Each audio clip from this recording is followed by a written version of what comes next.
Hello and good afternoon, everyone. Thank you for taking the time to hang out with us on the special edition episode of Double Barrel Gaming. And today we're going to be talking basically the entire show about Sony, Jim Ryan, PlayStation, and PlayStation 5's future, and what that means to everyone here that either is going to potentially move over to the PlayStation Nation or is someone who supports multiple consoles.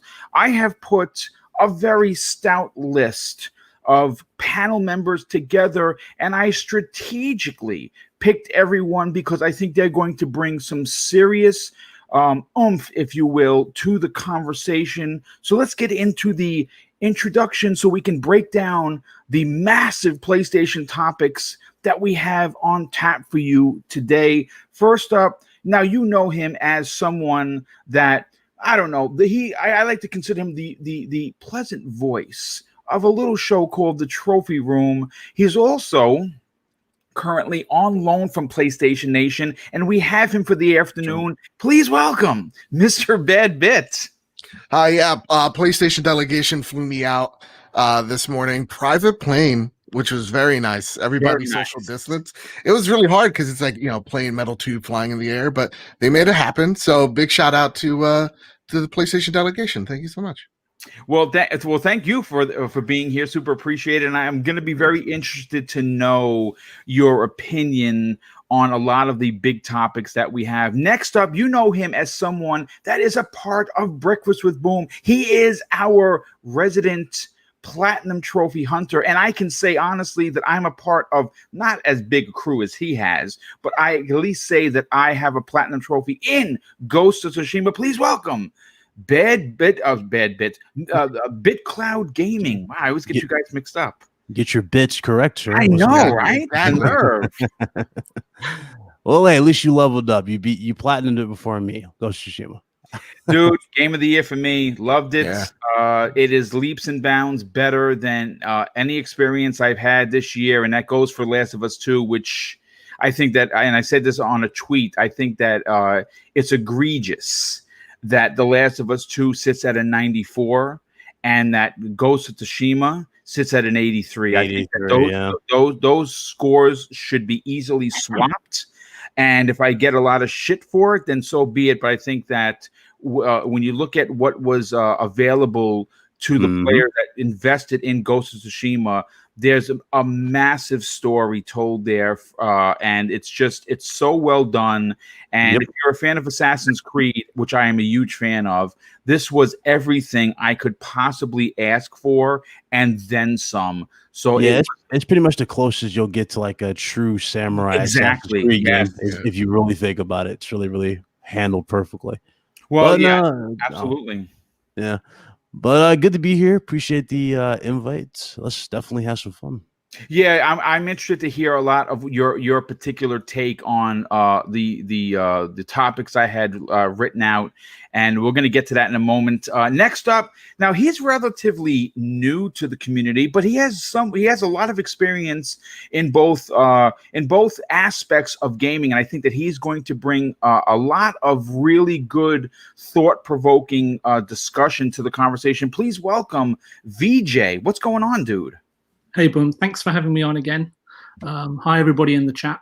And if I could just say, hi, Ryan. Yeah, I've always admired your content, man. Thank you. Well, thanks for being here, dude. And of course, yes, Ryan the Professional, also known as BitCloud Gaming, is again, I'm glad you guys got a chance to work together today. And obviously, it's always great that when you've enjoyed someone's content, that as a podcaster, you get a chance to work with them. So that is super awesome. And last and no way least, now he doesn't really need a huge introduction, but I'm going to give him one nonetheless. Now, he obviously is a representative of the Iron Lords. He's also a huge part of the cogs that keep the lordsofgaming.net running smoothly. Please welcome iDizzy. What's going on, dude? Hey, thank you once again for having me on the show, Boom. I'm ready to talk a little bit of business as my child's trying to interrupt me in the background. But yeah, I'm here. Let's do this.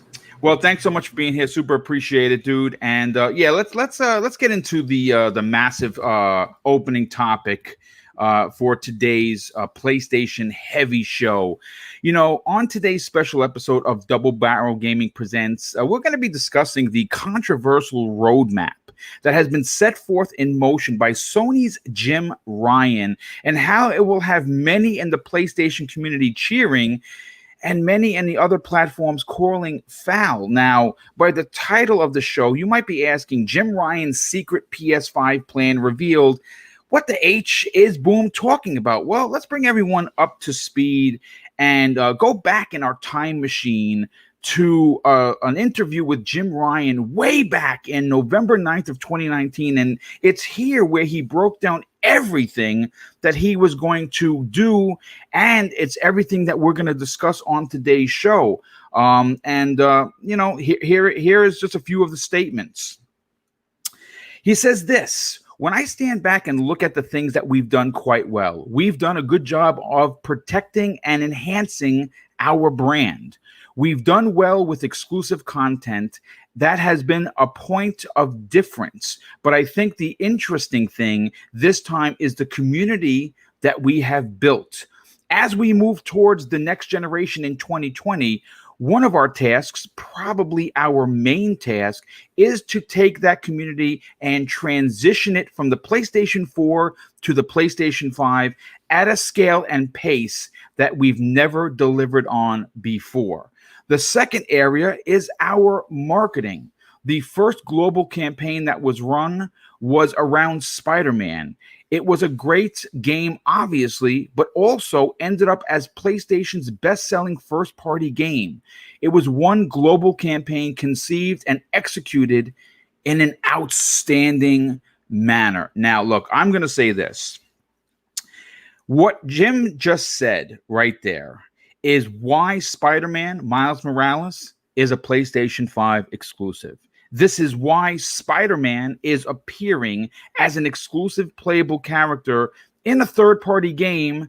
And this, my friends, is the first warning shot, in my opinion, by Jim Ryan. Now, from what I'm understanding, this will not be the last the last 1 year timed exclusive that this gaming community could potentially lose their minds over. We've been hearing for a while that Final Fantasy 16 is going to get the same treatment as Final Fantasy 7, the remake. It's going to have a year exclusive. Now, I'm going to be honest with you folks. I am not the biggest Final Fantasy fan. I am not torn up about that, to be completely honest, because I terribly disliked Final Fantasy 15.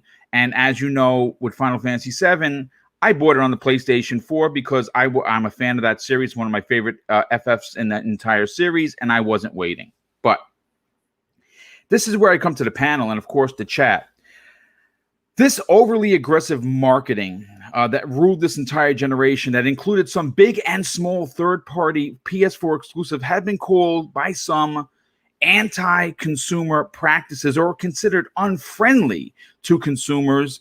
Is this true, and should you expect this to continue? So I want to start with we'll start with Mr. Badbit. Obviously, you know, people who are let me just say this. If you are in a position where you are fortunate, I consider myself to be a very fortunate person where I can proudly support multiple consoles. Not everyone is in that boat, or let's be real here, chooses to be in that same boat. There are a lot of folks that want to support one console, whether that be, or one platform, I should say, whether that be PC, an Xbox, or just Xbox, or just PC. And if that is your choice, that's fine. So I can understand that it will be some frustration if a game that would be normally available for multiple systems or consoles is locked behind a year exclusive due to some money changing hands. Do you expect this kind of stuff to continue, Mr. Badbit? It's just the beginning, man. That's the thing. Like, is it anti-consumer? No, but it isn't particularly consumer friendly. You know, if you're on the other platform, yeah, no, this sucks for you. There's no ifs or buts about it. It sucks. If you're on the PlayStation platform, like I am, you're being rewarded for it. And that's the one thing that I'm kind of, I kind of feel torn about, because, you know, as a, like, you know, with the Avengers, for starters, like, they're giving you more than just Spider-Man for being on the PlayStation platform. If you're a PlayStation Plus member, you get a ton of stuff as well. And we've been seeing that over the last maybe even a few years, really. Well, they'll give you like little incentives because you're a PlayStation Plus member. Like Fortnite skins are completely free. Or so, like, some of them are. Every season there's like a free PlayStation one. You'll see stuff like that. They're going even more so. Like, they're giving you free in-game currency. They're giving you free in-game skins. They're giving you timed exclusive, you know, like skins when they open up, and they're giving you Spider-Man. So is it anti-consumer? No, because it's not like with what we're seeing with Apple, where, you know, they own this one platform and they're not letting anybody have any type of say or any type of negotiating power, or, you know, taking devs and saying, hey, this game that you've made, we're taking that 30% cut. So it's not to that degree, but I can understand if you're an Xbox player, you're upset. I totally understand that. If you're a PC player and you're totally upset, I also understand that as well. And if you're like me, who's uncomfortable by it, but, you know, you're kind of being rewarded to be in that ecosystem, I get that too, because I'm there. So to me, seeing all the deals that Sony has made, especially with Avengers right now, definitely shows that this is just the beginning. There is more to come. And it's interesting because I'll throw it right back to you, you know, with Tomb Raider, you know, we could talk about that double standard being had where, you know, Tomb Raider was a timed exclusive on Xbox. Everybody freaked out about that. Yes. Yes. And so I wonder why we're not freaking out about this. Yeah. That's my thing. That's actually, you know what, Joe, good on you for bringing that up, because again, we're not really here to do tit for tat. We're not here to denounce deals. Again, folks, I understand that when we talk about gaming, we get invested, and people don't like to admit this, but gaming companies, developers, Xbox, publishers, platforms, right? PC, Xbox, Nintendo, all of these are like sports teams. Mm-hmm. Okay, and we are going to root for our favorite sports team, right? That's the reality of it. And when one is doing well, we're going to cheer it, and when your team is not doing well, you're going to boo it. And that's just the nature of the beast. And going back and bringing up the Tomb Raider situation, it is, you know, the popular saying is bring the same energy, right? We've heard that a million times, and the same PlayStation community that was booing this deal with Square Enix back in those days with Tomb Raider, are of course were booing then, and they're cheering now. So it's just, I guess it's just the nature of the beast. But you know what? I don't want to go down that dark rabbit hole. It was a deal that Microsoft made. It has been confirmed that if Microsoft would not have invested the money into Tomb Raider, that game would not have been made. So I don't think people understand that the reason why they got that 1 year exclusive, which by all rights could potentially have been a permanent exclusive. See, that's how I would have done it, because we saw Sony do that with Capcom and Street Fighter V. Street Fighter V what came at a time where, and I've talked about this on the show numerous times, Capcom was on the ropes, on the potential the edge of madness when it comes to being bankrupt and filing for Chapter 11.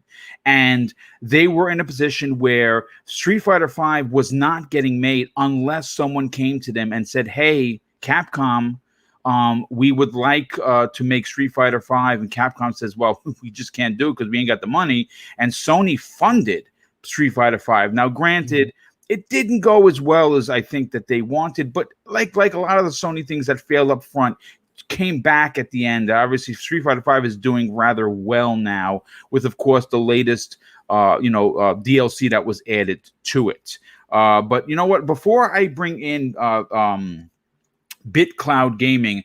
Let me catch up on quite a bit of super chats that came in, and I just want to thank everybody. The generosity that continues to be shown to this channel is just unbelievably incredible.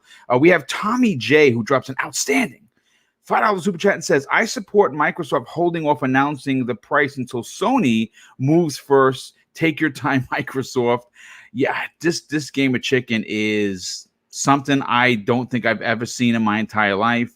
We have Everborn Saga drops an outstanding $2 super chat, says, welcome back, Boom. Well, thank you so much it is great to be back. Last week it was a nightmare, and this week is running much better. So thank you so much for that. We also have I think you pronounce it as Flap, if I'm not sure. It's PHLAPP.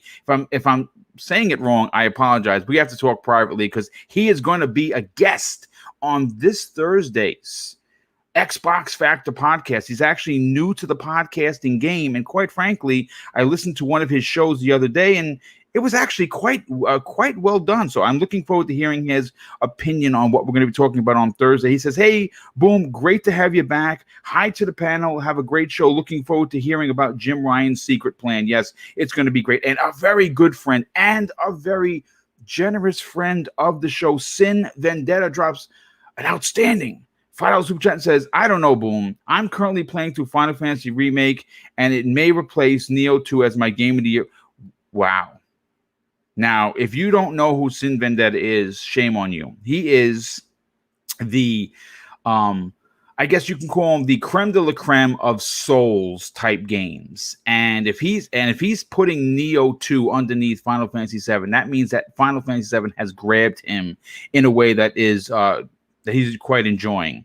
Jesse Darby, another good friend and generous friend of the show, he drops an outstanding $5 who just says, Boom, it doesn't remind me of Shogun Assassins. It reminds me of I think he meant to put it their way. It doesn't matter, I guess he meant to say it doesn't remind him of Assassin's Creed. It reminds him of Shogun Assassin, which I'm not even sure exactly what that is.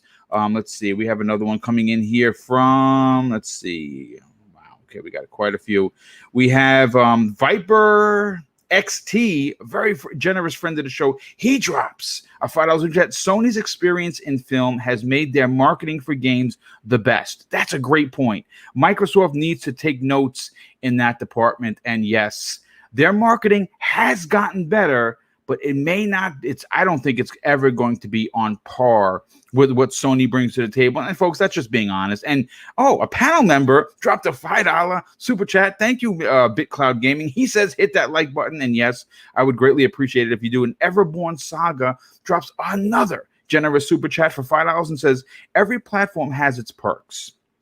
Xbox has a ton of advantages of Sony. We just have to accept that timed exclusives will be one of Sony's advantages. That's actually a great point. And you know what? That's a good way to look at it, because I think that when you hear what I think is going to be exclusive, you're going to potentially shit your pants. We'll be talking about that towards the end of the show. And Sin Vendetta once again drops another $5 super chat and says, as an owner of both Xbox One and PS4 Pro, I have the ability to purchase the game on PlayStation if I wanted to. That's again, great point. Hold on just a second as a fire engine goes by, always during a live. It never fails, folks. I think they wait around the corner till I go live, and then they put on the sirens because, the ex-popo versus the fireman. It's always been a thing. I don't know. And Sin Vendetta drops another $15 super chat. Thank you, dude. He says, but I do not approve of these third-party exclusive deals and will not buy Marvel's Avengers on either platform on principle. To me, it's anti-consumer and do not support this. You know what, dude? I agree with you there. I mean, listen, I can't argue. Again, my love of Marvel and the type of game that they're doing really doesn't force me to buy it. I really want to buy the game. I've already depicted exactly how I'm going to get the PlayStation version. I'm going to get it for free, and I'm going to get it used. That's how I'm going to do it. But BitCloud, let's bring you back into this conversation. Now, look, if there's one thing you've heard me say, and you being that you're a part of Breakfast with Boom, you've heard me say this numerous times, I admire the unbelievable marketing arm of Sony. It is something to be had, and it's something that we have not seen from anyone else. To be honest with you, it's aggressive, it's over the top, and it looks as if this isn't going away anytime soon. What are your thoughts on the first topic? So the whole time exclusivity, yeah, this is not going to be the end of it whatsoever. You're going to see Microsoft do it. You're going to see Sony be even more aggressive with it. It's funny you mentioned, I think it was Bad Ben, you mentioned Street Fighter. I can actually see the next Street Fighter having some crazy time exclusivity. And the reason why, if you guys did not hear yesterday, Yoshinori Ono from Capcom, he'll be retiring from Street Fighter after 30 years. Whoa, I didn't even know that. Yeah, he's retiring after 30 years. So, wow. And one thing about Japanese businesses, they usually heavily, especially when it comes to like, cooperating and, collaborating, they usually tend to work in their own environment. I would not be surprised if Sony tries to work something out there. And there's reports going around that Sony has approached virtually every third-party developer. So they kind of actually that's actually one of the topics. We're going to break that down. Yeah. Mm-hmm. So that kind of falls into that as well. Again, you got like I'm gonna say the other big title, but this is not going around, And as far as people saying the anti-consumerism thing, I do agree with the ones who are truly against it. The problem is, though, your message is tainted by a lot of people who clearly don't care and are trying to use to push agendas. For example, I seen dudes saying, "Oh yeah, this is so bad, right?" But then when you ask them about Marvel Ultimate Alliance on Xbox 360, they go quiet. They go, "Well, that's a different time." No, if you're against this type of stuff, why did you say nothing back then? Yeah, you see, Marvel Alliance back then didn't have just one character; they had 8 characters. PlayStation only has 1. And that is right, dude. Wow, that is really going. Wow, that's a time machine. I went back. I went back. Forgot about that. You went way back. I went back. I went back for this, but again, I agree. I agree with a lot of gamers. Yeah, the whole us having to wait a year or 2 to play a game. Yeah, it's bad. But here's the thing: at this point in time, it has become it's going to be pretty much become a staple with these companies to outshine one another. Microsoft tried to do it with not Halo. They tried to do it with Tomb Raider. Remember with the Xbox One X. You're gonna see a lot of stuff. It's interesting because a good friend of yours, Foxy Games, put out a new video today. It popped up on my feed where he had made mention of Sony might have. He didn't say that they did. He's clearly said in the title that it's a rumor that they invested $750 million into an exclusive. Now he is suggesting that is Grand Theft Auto 6. I'm going to be honest with you. I would not listen. I'm not a businessman, folks. I don't know, but I can tell you this. I think Grand Theft Auto 6 is going to be great. I think Grand Theft Auto 6 is going to sell a gazillion copies. I personally would not invest $750 million to lock that into an exclusive for a year or even 2, because I just don't see the back end value of that. I said that in the stream. Like I was like, that doesn't seem like profitable, like in terms of like making the money back. It doesn't. Also, 2K wouldn't want to do that. But when you think about it, though, if they did go through with this, and let's say Rockstar hypothetically did accept this deal, this would pretty much be like them going back home, because remember they were exclusive to PlayStation 2 for the majority of the gen until later on. So if they did buy this type of thing again, let's not act like Microsoft or I'm sorry, let's not make it like they can't make their money back tenfold strictly on PlayStation because of the success of GTA Online. I honestly think if they do this, GTA Online is going to be out there even faster. And keep in mind, when you go back to how much the last one cost, how much was it? 500 million?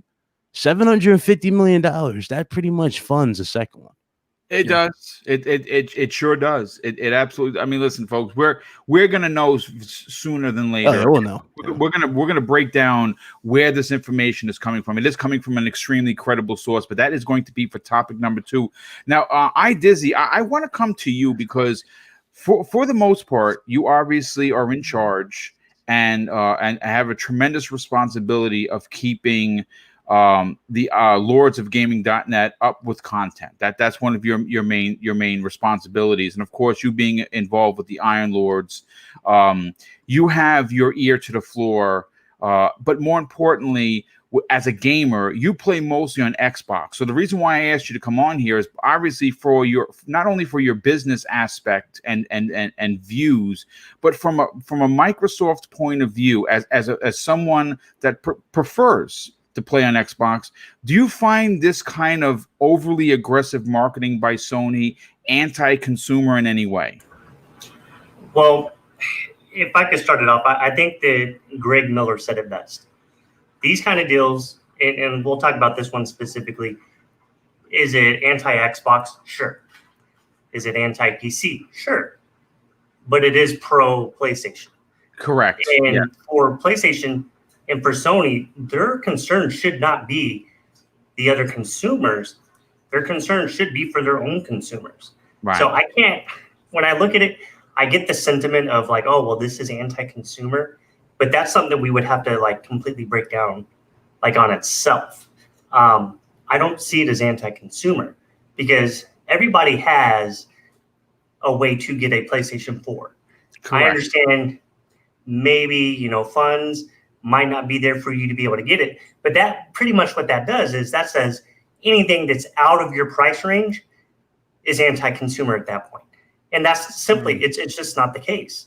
And it's kind of, this actually, ironically, it makes me think of the Spider-Man gif where he's pointing at himself like, oh my gosh, because like this is practice that, Xbox has done in the past, especially through the 360, so now that it's on a different gen and we have less of it, it's just kind of weird that we're like, oh, well, let's forget that we did this for BioShock. Let's forget that we did this for Mass Effect. Mm-hmm. And in the case for Mass Effect, if people forgot, the only way that the first Mass Effect was able to release on the PlayStation is it had to be part of a trilogy. Yes. Mm-hmm. They had to sell it as a trilogy. They could not sell that as a single game itself on the PlayStation. So, pardon me, sorry about that. So for these kind of deals, I'm not surprised for them to take place. I think that everybody's right so far with both of the bits. This is just the tip of the iceberg. This is going to continue. You got to say no pun intended, by the way. No pun intended. Pause. Yeah, I love it. So, but here's also the thing that I look at it. I won't be surprised if we do eventually start to see Microsoft start to dip into this kind of practice as well. I think they're going to have to. Well, I think that right now that's just not their focus. And the main reason being is that they've been, prodded for years, like, fix your first party, fix your first party, fix your first party. So what did they do? They went out and they bought 15 studios to make sure that their first party is able to start putting out and pumping out games. And they're trying to get that to a point where their consumer base is happy with what they're doing. While they are working towards this next generation, they're kind of going down different paths. The way I see it is at this given time, Microsoft is trying to show more of value for what you're getting, saying, okay, we want you in our ecosystem, play wherever you want, and that's what they're trying to preach. For Sony, what's working for them is they're saying like, hey, come join our ecosystem. We have these things. You can only play here, so it's, while they are going towards the next generation, they're just kind of doing it in a different way. I think that after we start to see these first-party games go out, I think you're going to start to see Microsoft start to do these deals again because they've done them before. Just right now, it's just not their focus. So I can't say it's anti-consumer. Sure, it sucks, but it's definitely not anti-consumer. Yeah, I and just to bounce off that for just a sec, they're just, I agree 100%, as you said it perfectly. They are, to just add on that, they're going in two different directions when it comes to making these deals, and we saw it with Microsoft and Samsung, like we're seeing it with PlayStation and Square right now. Right. It's like Xbox is all about play anywhere, and they're making those deals to make sure that you can play anywhere, I mean, yes, and it's again, both companies are traveling down the same path towards next generation. The difference is Microsoft is going to be turning one way, Sony's going to be turning another, and they're both trying to woo their consumer base, but more importantly, they're trying to offer options. Yeah, well, not just that though. Yeah, I don't want to cut you off, but not just that. Sony cares strictly about hardware sales as well. That's the thing. Yes, well, that they're again, it's an old school way of doing business, and it's their way. See, again, is it the wrong way? No, it's their way. Their way is we want to sell you a console.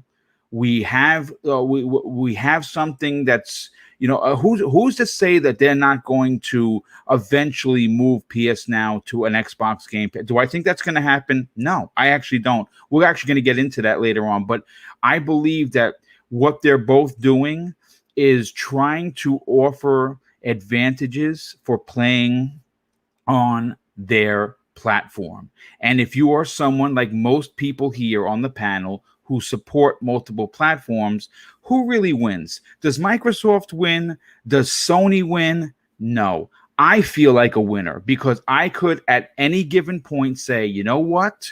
Yes, the Spider-Man deal, it sucks. And you know what? I absolutely applaud anyone that's going to not buy this game based on that. I applaud you for it. I'm someone that is just going to play it on the Xbox, get a free copy of it for the PlayStation, and play a Spider-Man because it's a game that I personally do not want to miss. Am I part of the problem? Probably, but again, my way of saying nay to this is making sure that Sony and Square Enix does not get my money. Now, did someone buy this before me? Sure, but I can't control that. That's out of my control. I'm not going to buy this game twice and give them my money. I'm going to get it used. And that's my way of saying, you know what, I'm not giving you my money, but I'm still going to enjoy Spider-Man and the advantages of being a PlayStation Plus member because I am. So with that, let me just catch up on some of the super chats. I want to bring VJ in because he has something that I think everyone's going to find very interesting, to close out topic number one. First of all, Jesse Darby drops another $5 super chat, and he says this: it's an old samurai TV show. Yes, now I thought you were talking about a game. I remember Shogun. I think that was like in the early 70s, dude. Wow, that's really going back. Viper XT drops another outstanding $5 super chat. Says BitCloud has to pay to be on this panel. Just kidding. He's always welcome. Hit that like button. And Robert Jones, a very generous friend of the show, he drops an outstanding $15 super chat, and he says this: it's really anti-consumer. It's the really anti-consumer part on the publisher because they are charging parties the same price for significantly less content. That is a very strong point, and I do have to agree with him because this is Destiny 1 all over again. I think it was Hawk Moon. Is that what the name of the gun was? Yeah, Hawk Moon and the Lucky Rabbit, right? Or Jade Rabbit? It was quite a bit of stuff. It was a strike. It was a few other things that Xbox gamers didn't get. And I'm going to be honest with you, I was salty about that because I'm like, damn, man, I paid for the same game and they're getting more content. So that's a strong but very true statement. Let me continue with season. I got a bone to pick with Viper. Oh, okay. Just a sec. We have here. Let me see. Holy matrimony. Okay, we have one more after this, and then we'll get to VJ's point. We have a good friend of the show, Eagles fan 76, drops a very generous $5 and says this: the game as the talk now come November, a mind share will go to the lineup of new games that will take up your time. Crystal to the money now. I mean, I understand your point. I understand what you're saying. I mean, listen, I'm going to buy it in December when I can get it, buy two, get one free at GameStop. That's what I'm going to do. And I'm not going to pay for the game because I'm going to rack up all my points from purchasing the PS5 and the Xbox Series X from GameStop. And I'm going to get the games for free. That's how I'm rolling. VJ, as we in on nearly 300 people already here. Just give us your breakdown on this. You know, the word anti-consumer has been thrown around for Sony. And if you're a Sony fan, you are not feeling that way. You're feeling vindicated because Sony is giving you something that the other guys don't have. So, of course, that platform feels like it's home for you, or for whoever is that's supporting that particular platform. What are your thoughts and theories on this? See, whether it's anti-consumer or consumer friendly, it's completely true or untrue, really depends on exactly where you're standing. If you're a PC or an Xbox owner, you're going to see it as unfriendly. 99% of Sony fans not going to care. The fortunate are going to say, yeah, whatever, I own both systems. Jim Ryan's perspective is going to be, I'm doing my job. And if you're Aaron Greenberg, he's just going to look to see, can I take advantage via a tweet, or is this just a storm in a teacup? But what the main thing you have to recognize, this is not something new. Sony, for me personally, and I've known them since 93, 94, they've always been ruthlessly creative. Yes. And this can bring a degree of unpopularity and controversy. However, Sony aren't new to this, and somehow they always manage to ride it out while staying, which is most important, by staying prevalent in the public eye. So that's all I've got to say on that matter, really, to be quite honest with you. And I think the rest of the panel, you know, gave some fantastic viewpoints on how they see things, right? So as to the second part of the question, will it continue? Well, you just need to look at Sony's situation right now and understand exactly why they're coming out so aggressively out of the gate. Jim Ryan knows he's got just one particular job, and that's just to transition the PS4 owners to PS5. Besides Halo Infinite, Sony are well aware that the Xbox Series main titles are probably about 2 years away, depending on how much Xbox is giving away at the moment. So now is the window of opportunity, if I was Jim, to hit the opposition as hard and fast as possible and build up my PS5 install base. And I say this because I think after we get past the initial launch period of 6 to 9 months, I don't think it's going to be as easy. I think at that point is where everything will sort of settle itself, and we'll really see, you know, how the rest of the generation is going to pan out. But if I'm Jim Ryan, I've got my objectives and I've got my challenges. I don't have the benefit of Satya sitting there and saying, you know what, you've got my full support. I think Sony at the top are much, much more ruthless. And we've seen that with Jim and Ryan replacing Sean and I've forgotten his chat. Please help me out, panel. Not just that, with Andrew House, you mean? Andrew House. Sean Layden and Herman Hulse replaced Shigeru Yoshida. Yeah. Yes. So Sony, if I'm Jim Ryan, I'm looking at my whiteboard in my office. I'm saying, right, we can't go below a certain SRP. We might be more expensive than the Xbox Series X out of the gate. We can't win an undercutting battle. We can't take a multi-billion loss on hardware. PS5, and this is probably from Japan, and from what I've read and what I've understood from the history of PlayStation, PlayStation 2, PlayStation 3, they want the PS5 to be profitable probably within 6 months, and on the outer realms, about 12 months. So they may not have the power narrative. Third-party games may run better on the Xbox Series X. And what we need to do, and what served us incredibly well throughout the PS4 generation, is having a consistent flow of AAA content. They can't come out of the generation. They can't drop that momentum that they've got for the PS4. So the other thing that Jim will have, and what he's already done, he will have, other than having good first-party titles at launch, but moving forward in the USA, his main objective will be, how do we dominate Xbox 3-1 or 5-1 like we do in the rest of the world? That's what I think he'll be looking at. So he's got his budget. So this is what I'm thinking if I'm Jim Ryan. Instead of spending all my money in traditional marketing methods, I'm going to take my $1 billion plus marketing budget. I'm going to lock up high profile titles. I'm going to look at PS5 in the forefront, basically. Yeah, and look at second and I'm going to lock up all the high-profile games as much as I can from second and third party for the foreseeable future, since historically third party usually fuels the early console sales.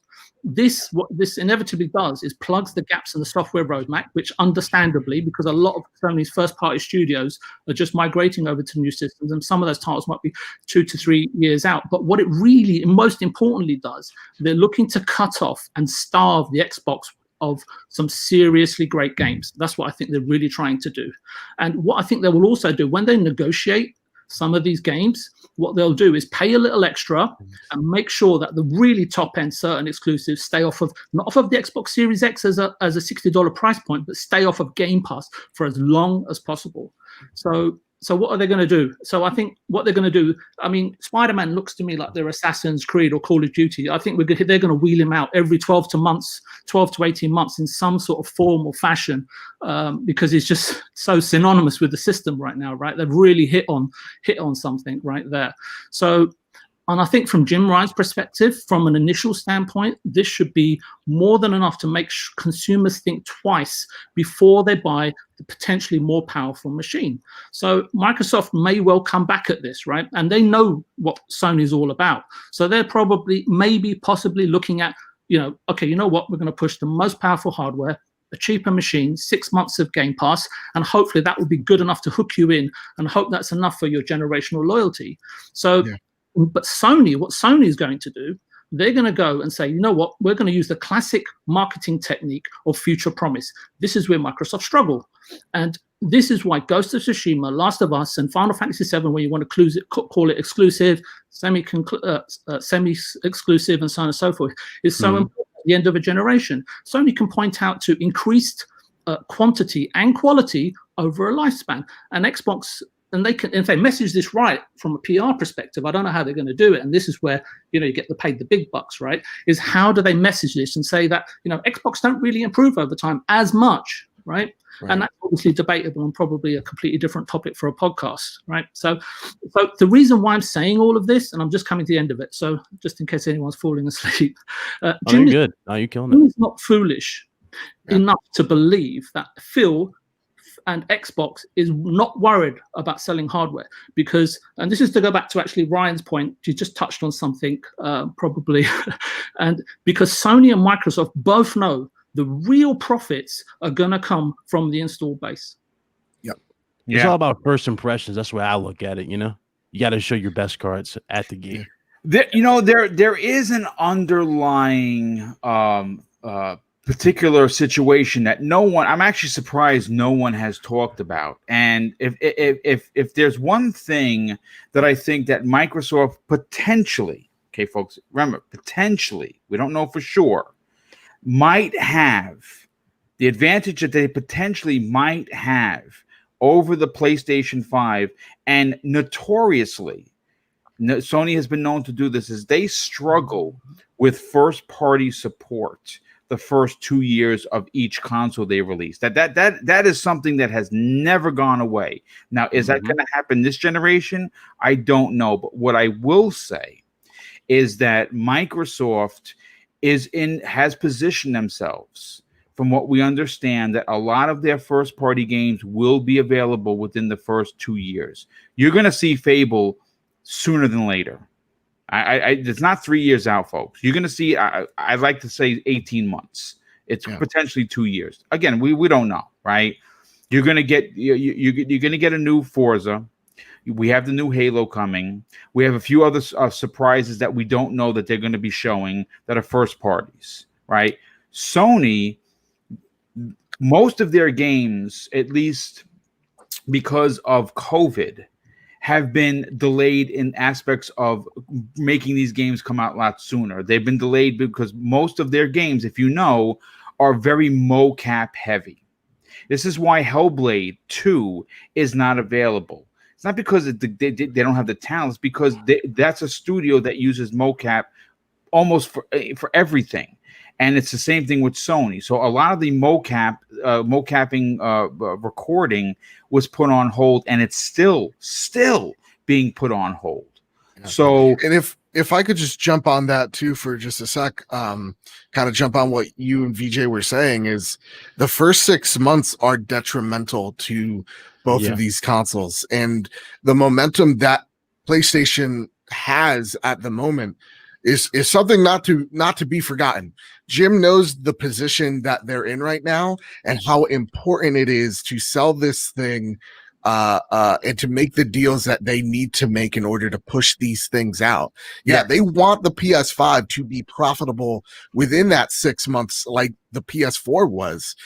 They want to push these consoles out as fast as possible. And that's why you do see a Spider-Man Miles Morales game. You could call it DLC, guys. You can insult, the hardworking developers that are making this game all you want. But the fact of the matter is that's going to sell consoles, dude. That's going to sell consoles. It is. It's just going to, and that's what Sony wants. Yes, so that's what Jim Ryan wants. That's correct. To me, the wheeling and dealing that we've seen so far with Jim, and that we're going to see more of, is something to be expected. Maybe even to brace for if you're a Xbox fan or whatnot, or one console owner, really. Yeah, but like at the end of the day, Jim has a mission, and that's why they picked him to lead, right? They want the lead that they have in Europe to be what it is in North America. So to me, I think VJ, you hit on so many terrific points that Sony is in this power position. They may not have that momentum in the next coming months.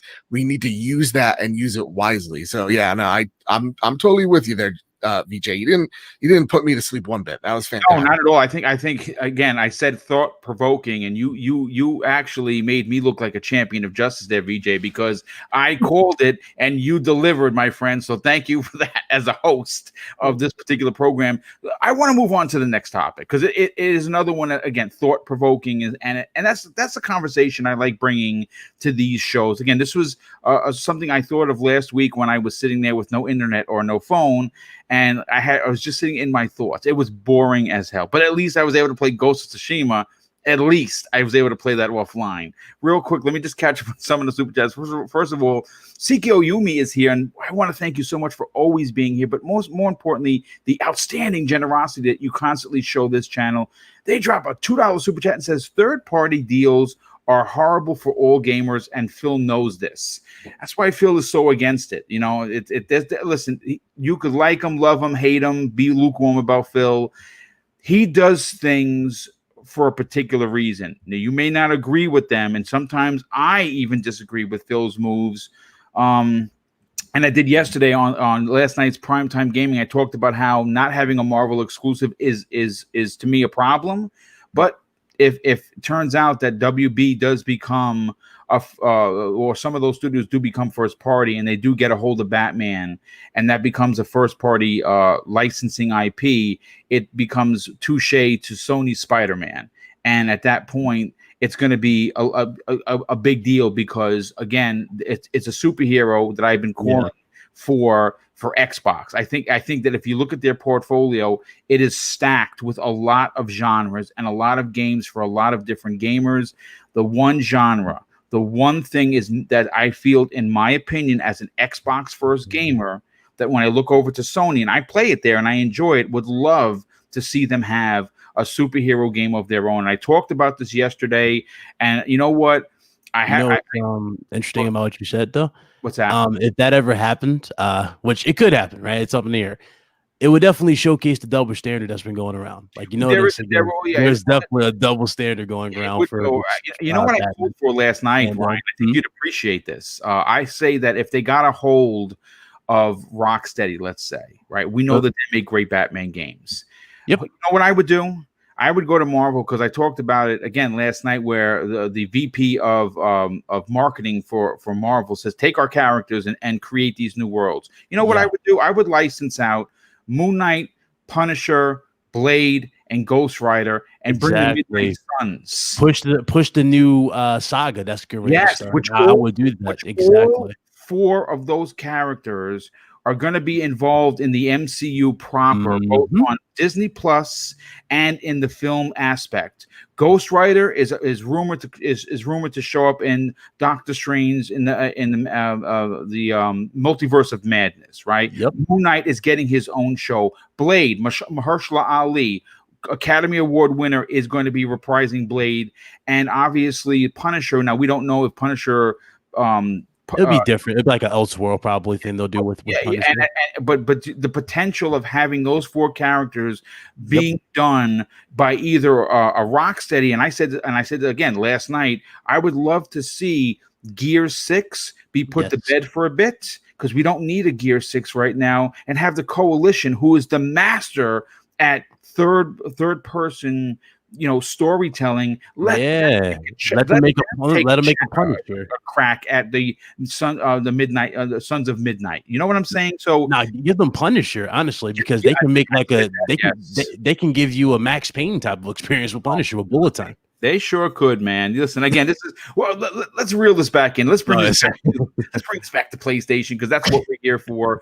We have Everborn Saga drops another very generous $5 super chat, and Sony. He says this: Sony knows that if third-party titles aren't timed exclusive, most of them won't perform as well on their box. They don't want PS5 to look inferior. I mean, that's a strong point. Eagles fans. Red Dead 2 looks better on Xbox One. Right, they just want the advertising, and that's pretty much what it comes down to. Yeah, Eagles fan 76 drops an additional $2 and says PlayStation is Sony and Xbox is part of Microsoft. I mean I would agree with that. We also have Eagles fan once again, dude. Your generosity is unbelievable. He drops another $5 super chat and says, so PlayStation is Sony's main plan overall, and Xbox is part of Microsoft plan overall. Yeah, well, listen, the way you have to look at it is like this: Sony as a company, right? And it's a very big company. Their main draw for profitability is the PlayStation brand. Now, granted, they've started to see some serious significant moves in their film aspect, where at some point a couple of years ago it was failing, but now being with Marvel and Spider-Man being the resurgence, you're having Venom. You're gonna have Venom and Carnage. You're gonna have there's so many of those films, as well as their animation studio that's making money for them. So yes, but it is the PlayStation has to continue to make money for them, and that's why Jim Ryan is where he is. But let's move on to topic number 2. And actually, let me just make sure I got these show notes correctly. Okay, here we go. Now, look, I said this before, and I'll say it again. They're each of these companies have a roadmap, and big conglomerate corporations usually do if they want to be successful.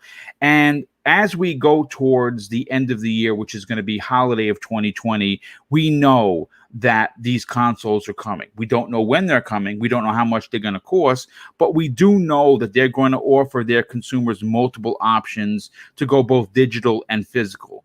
And though that, in my opinion, is where the similarities honestly stop. Microsoft is betting heavily on Xbox Game Pass, giving their players the most bang for their buck. Sony, on the other hand, well, that's where we get into the weeds of this particular conversation. And I think PlayStation Nation is thoroughly going to enjoy this particular topic. And if there's one aspect that, again, this is my opinion, folks, this is not gospel, it's just my opinion. I think Sony's marketing arm, which is a 24-inch python, in my opinion, completely trumps Microsoft 10 out of 10 times. And I'm not being insulting to Microsoft because it's my favorite company, but you got to call a spade, folks. It's a proven fact that their marketing strength, or the strength of Sony, has been this entire generation marketing.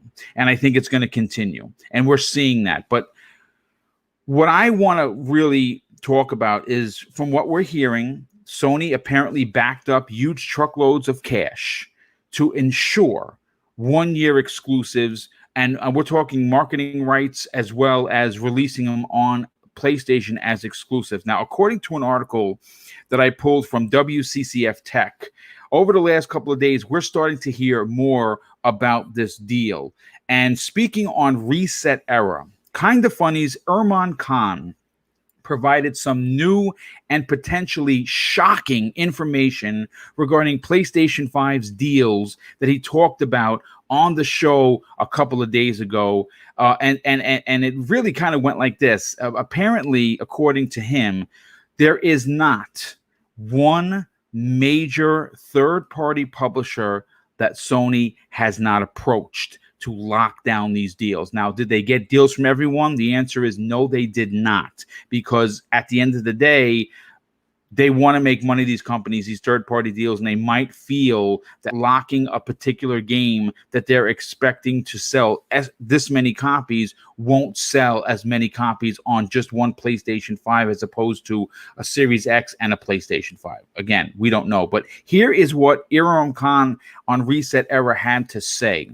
He says this: I don't like coming into threads where I'm the subject because people usually are not polite, and any appearance leads to 30 notifications asking where are the details, though. But yes, echoing what Matt had to say, there isn't a major third party out there that Sony failed to approach asking what kind of deals they could work out. Some had content, some had games, and some had content and games. Perfect example, Spider-Man in the Avengers, right? It's not like Microsoft was not willing to offer money. They didn't want to pay the asking price because Sony approached with a pretty high number in the first place.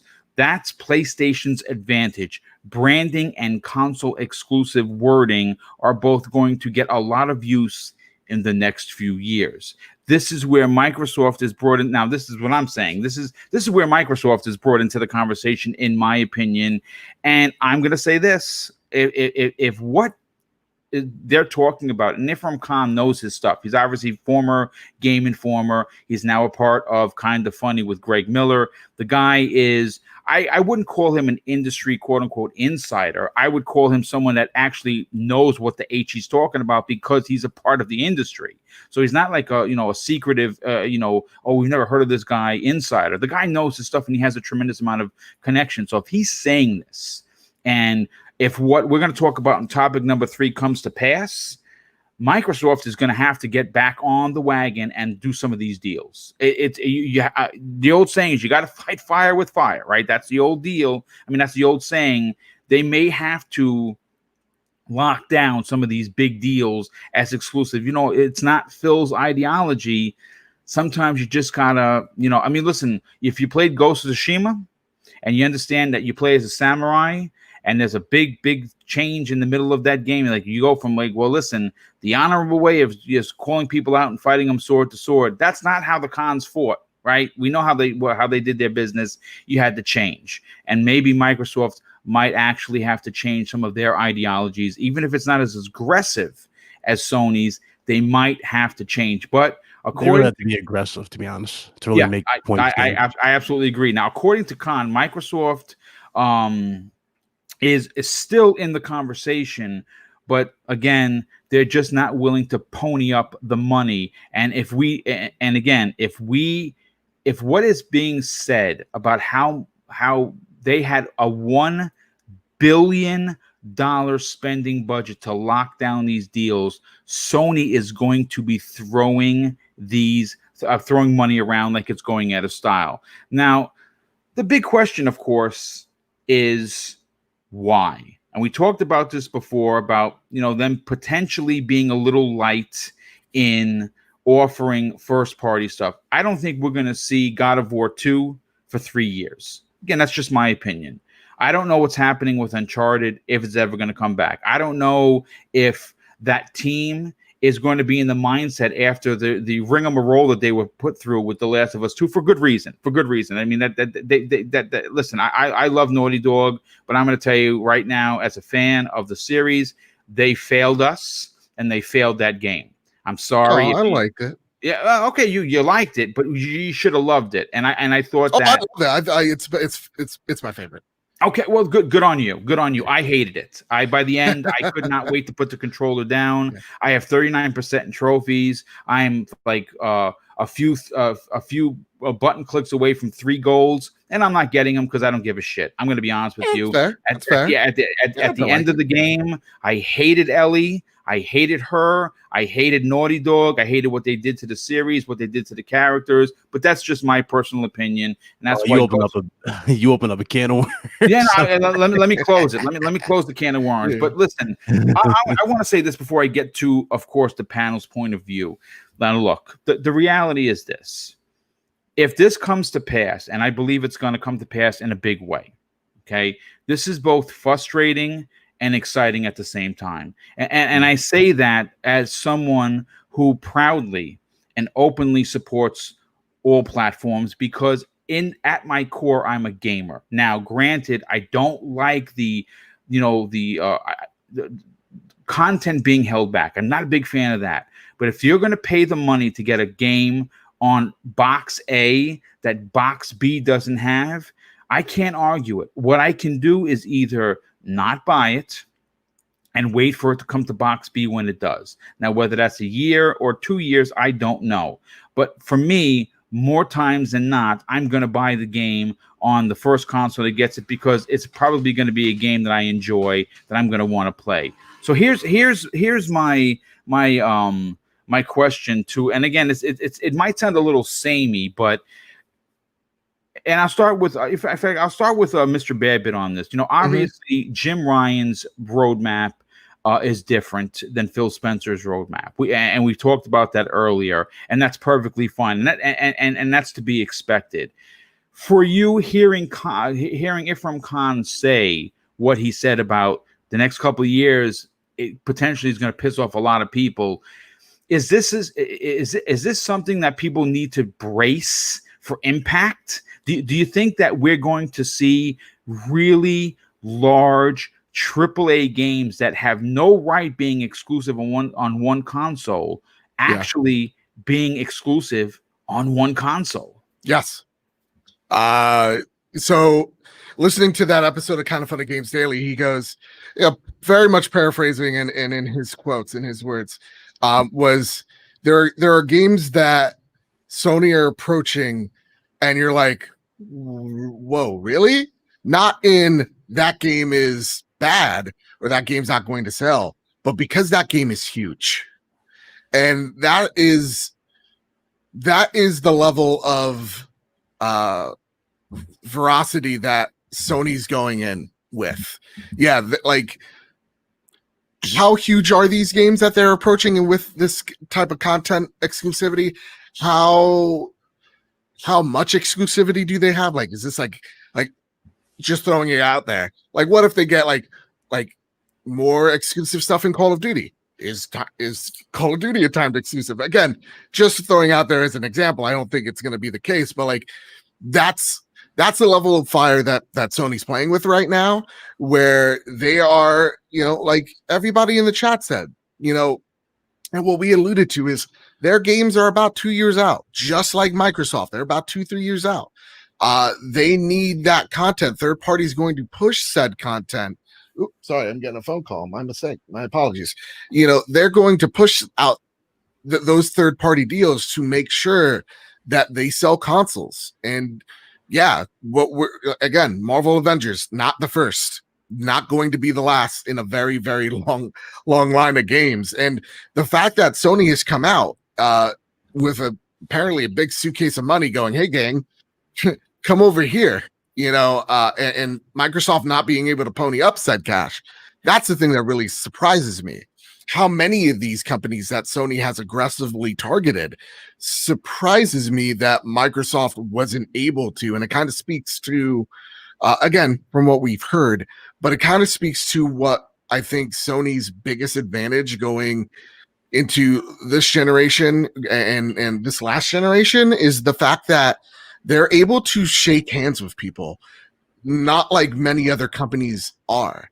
And I think that's something that we kind of cease to forget. We talk about this power narrative all the time, but it really comes down to whose hands are you shaking? How firm is the grasp? And that's the thing that Sony has this gen. And it's something that can't be argued, is they know how to approach the second parties. They know how to get the big AAA. And I think that is again, I'm worried as a gamer of how exclusive these games are going to be. Is it just simple DLC like a Spider-Man, or is this a timed exclusive trying to force you into an ecosystem? Only time will tell. Yeah. I'm just surprised, and not really surprised at this point.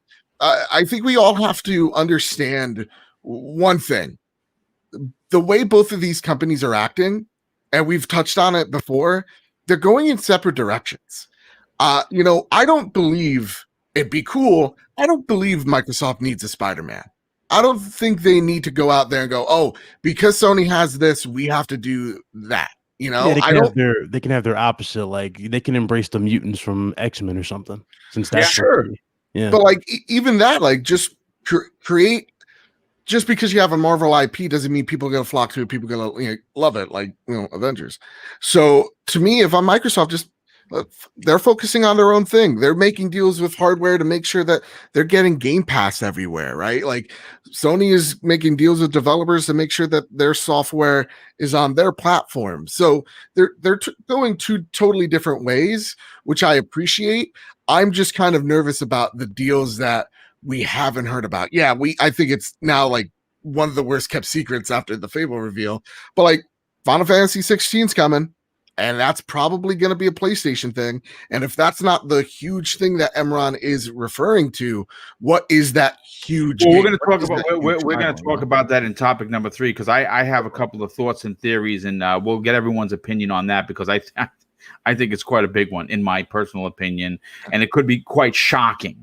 Again, we don't know, but it's going to be a fun conversation to close out the show. But Dizzy, I want to go to you next on this because obviously, we've talked a lot about Jim Ryan, and we've talked a lot about what we think he's going to do, but his plan basically was revealed on Kind of Funny, and being that they do have an Xbox show now, which is pretty interesting, by the way. But it's more of a Sony show. Greg Miller, obviously, that is where he lays his head, and he always has.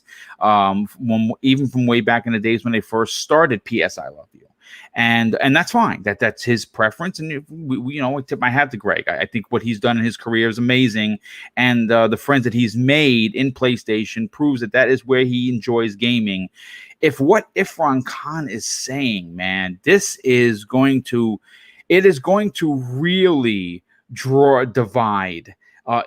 Again, in the very vocal community of known as social media, how aggressive do you think this is going to wind up turning out to be?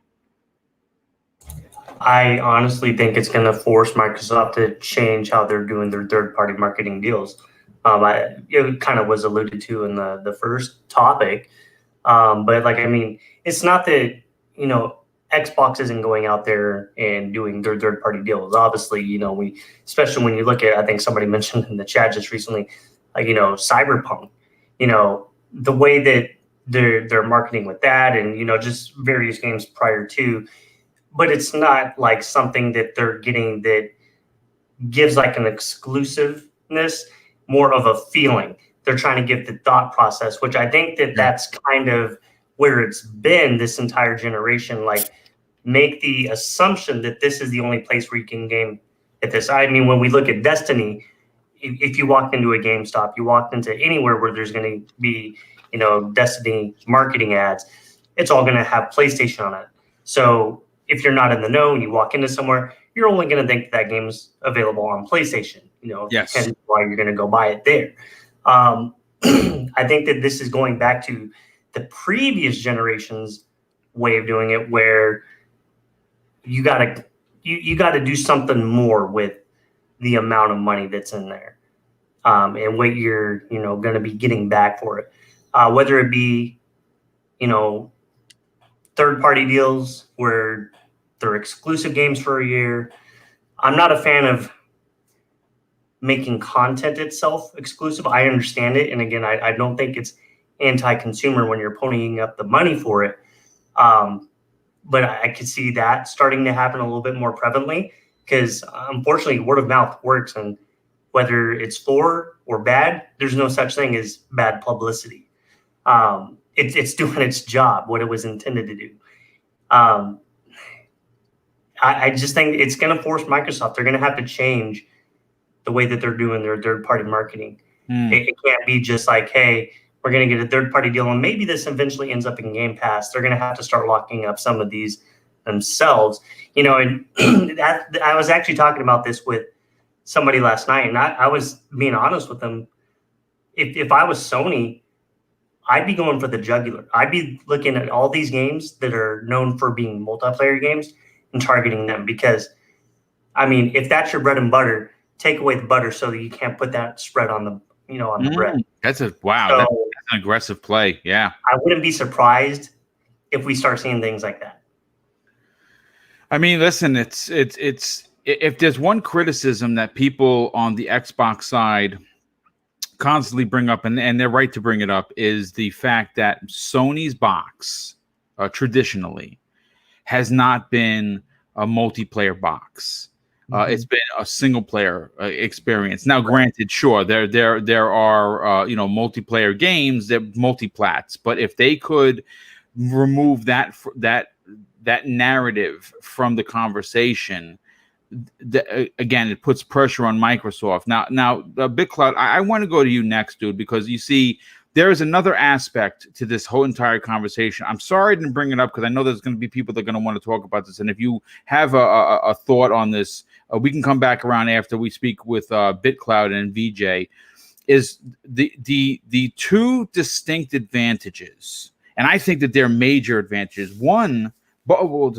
Two, that I think Sony might be I don't want to use the word scared, but concerned, is Microsoft has already confirmed, we already know this for a fact, that the power delta advantage is Microsoft, right? It's the Xbox Series X. That's confirmed, folks. Now, I'm not going to sit here and say that games on the PS5 are going to look like trash. That's not going to happen. But the power narrative is not Sony's to hold. They lost that crown with the Xbox One X. They thought they were going to get it back. They didn't. Microsoft, Phil Spencer said that we were not going to be outbid or outdone by the PlayStation 5's price and power. And that is the second part of this conversation, where Sony, I think Sony logistically has to do these deals. And the reason why I say that is because they don't have the power narrative confirmed, but the price narrative, this is where they could run into a significant problem. Now, we're going to talk about this on Thursday's Xbox Factor podcast, but a very prevalent and respected member of the community known as Dust Golem has some serious information that he put out there. Now, granted, he normally gives us Capcom stuff, more specifically Silent Hills and Resident Evil. He has a lot of connections when it comes to Silent Hill, which I still think is coming as an exclusive to Sony's machine at some point, but that's a topic for another day.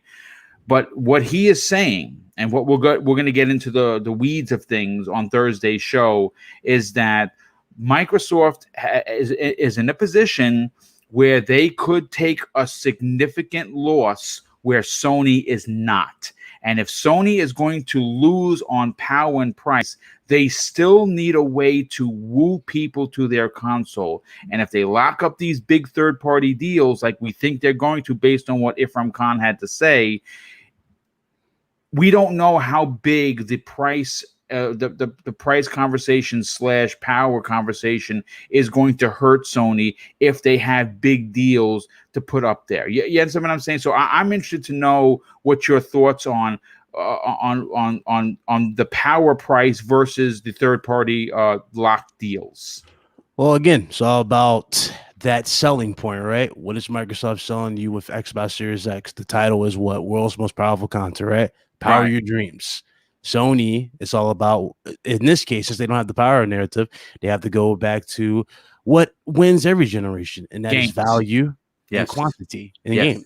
Yep. And so if you go and say, yeah, you got the power narrative, but guess what? We got all the top tier, high budget, games, and they're exclusive to our platform, regardless if they be a year or two. We don't know how long, right? This time thing is going to be. But if they got that narrative, like we got like GTA, we got all these games, and they're exclusive to our platform, and our system is super fast. We can load it with no issues, bro. I think they'll be fine with that alone. And granted, keep in mind, they're not the most powerful console right now. Are they not? They're not the most powerful console. Xbox One X, is the most powerful console right now. Right. And you got Ghost of Tsushima. People still talking about Ghost of Tsushima, and that's on a weak platform. People are talking about Last of Us Part 2, despite me and you might not agree on that. Yeah, me and you both being in that bubble. It's like I can't get past certain decisions. The overwhelming, attention from it and reaction is super high. Ghost of Tsushima is super high from the community. Yeah. You go to the other games that they've established themselves with, like the Uncharted 4, which many people want a sequel for, which I was shocked. They want a sequel. I thought they ended it on a perfect note, right? They ended it. They ended it correctly, but they could bring the daughter in. She could become the next Lara Croft. There's a lot of ways that they can do it. That could be their counter too. Because remember, there's a reason why I think they strategically threw a daughter at the end. Because otherwise, they could have had a son. And they could have continued with the whole pushing the character. I honestly think they did that strategically just in case this whole Tomb Raider thing continues with Xbox. They have a counter now. They have their own established female lead character that they can push and go into different directions with the Uncharted series. And keep in mind, they already branched it off with your main group now doing their own separate thing with Haley, with Chloe and Nadine and Victor and Sam. They're now doing their own separate thing, so they can really touch on other, areas. But again, to bring this back, it's all about value. It's all about what you have. It's all about that incentive. If you have those games that bring in that type of attention, that type of passion, they're gonna look at you and go, yeah, I want that platform. Xbox with Game Pass, a lot of people can say it's great. Again, it's a great value. I'm not denying it. No one can deny it's a great value. But the thing about Xbox going forward, especially if they get these deals, they have to be 5 times more aggressive with their third-party marketing and getting these deals out there now at this point. They have to. People saying Batman, I honestly don't think Batman would even work for them. I think them shocking us with their own version of a character from the MCU would shock us. Like Black Panther. Like a Black Panther. Yes. Or hell, even a Captain America. Yep. Captain America would be fire for them. Why? Because Captain America just got this amazing send-off in the MCU. Why not do that and give a love letter to Xbox fans? Yeah, listen, dude, you're banging the drum and I'm listening to it and loving every note. There you go. Or hell, if you want to push a female character, why not push? Because again, we have confirmation that Scarlett Johansson, she's still open. She'll play the character again if she's given the opportunity again, and that's the Black Widow series. Why not push Black Widow? There's so many characters on the table. There really is, and again, it just takes a phone call, because obviously Marvel wants people to take their characters and go crazy and tell new stories. And we talked about it last night on how Sony picked up the phone. They used their Spider-Man advantage that I think this goes back to the MCU Tom Holland deal. I don't think it's necessarily just a Sony PlayStation deal. I think that during the conversation that Rothman had with Kevin Feige, this was a sticking point in bringing Tom Holland back into the MCU, and it was getting Spider-Man locked as a character for Sony. Because listen, folks, and I've said this before, and I'll say it again. The face of Sony has changed. It's not Kratos. It's not Nathan Drake. It is Spider-Man. Folks. Yeah. If I could just jump into for a second, guys, if we could all just band together, Xbox, PC folks, listen. If the sacrifice is, I would say this even like if Spider-Man was Xbox's baby, if it means that it's locked, that IP's locked behind a paywall somewhere in some console. Isn't it worth it just to have Tom Holland as Spider-Man? Just to know that they're not going to try to do some dumb Venom bullcrap universe. It's worth it, guys. That's definitely worth it, because we all benefit. If you're a fan of the films, then this deal is worth it 10 times over, simply because Tom Holland is the greatest Spider-Man. Dude, you know what? I'm surprised people aren't really asking for. I saw somebody. I don't know who said it in the chat, but you know who you are. I'm about to mention this. You know what I would love to see them actually tackle from Xbox? Spawn. Someone actually said that yesterday on yesterday's show. Yes, they certainly that would be incredible. Let me tell you why. Because what NetherRealm showed you in that gameplay for action, that would be. Oh my god, a dark Spawn game with Malbosier sending you to hell to recruit you for missions. Dude, again, it's one of those instances where Microsoft has the talent in their first part. They don't have to bring this out, get an IP and say, okay, because you know what it is. I think that at the end of the day, they never want to see a scale-bound situation. But back when they did Scalebound, they did not have the first-party studios that could make these games. They're in a position now; they have 15, potentially more. And there may be some that we don't even know that they owned. A Sobo could be one of them. It could be People Can Fly is another one we've heard. There's quite a bit of other ones out there that could take the task. But I just kind of want to harken back to the amount of talent that's come over from Rocksteady that work at the initiative. These folks, they know Batman. They know superhero games. You could task, which I still believe the initiative is working on at least two, potentially three projects, not just whatever they're working on. It. The team is just too big and it's too talented to lock all that talent behind one particular IP. But again, bringing it back to Sony, because that's what we're here to talk about. The next, I'll put it to this way: this cat and mouse staring contest that's going on between these two companies it's not going to stop.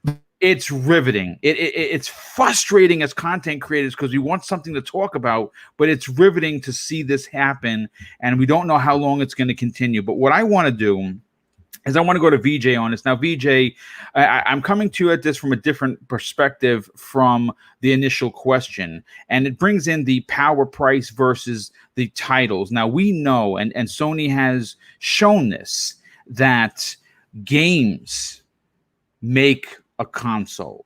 Like, services are great. We know Microsoft has them trumped in services. There's not even a question, right? We know Xbox Live could potentially be free. Another sticking point for Microsoft.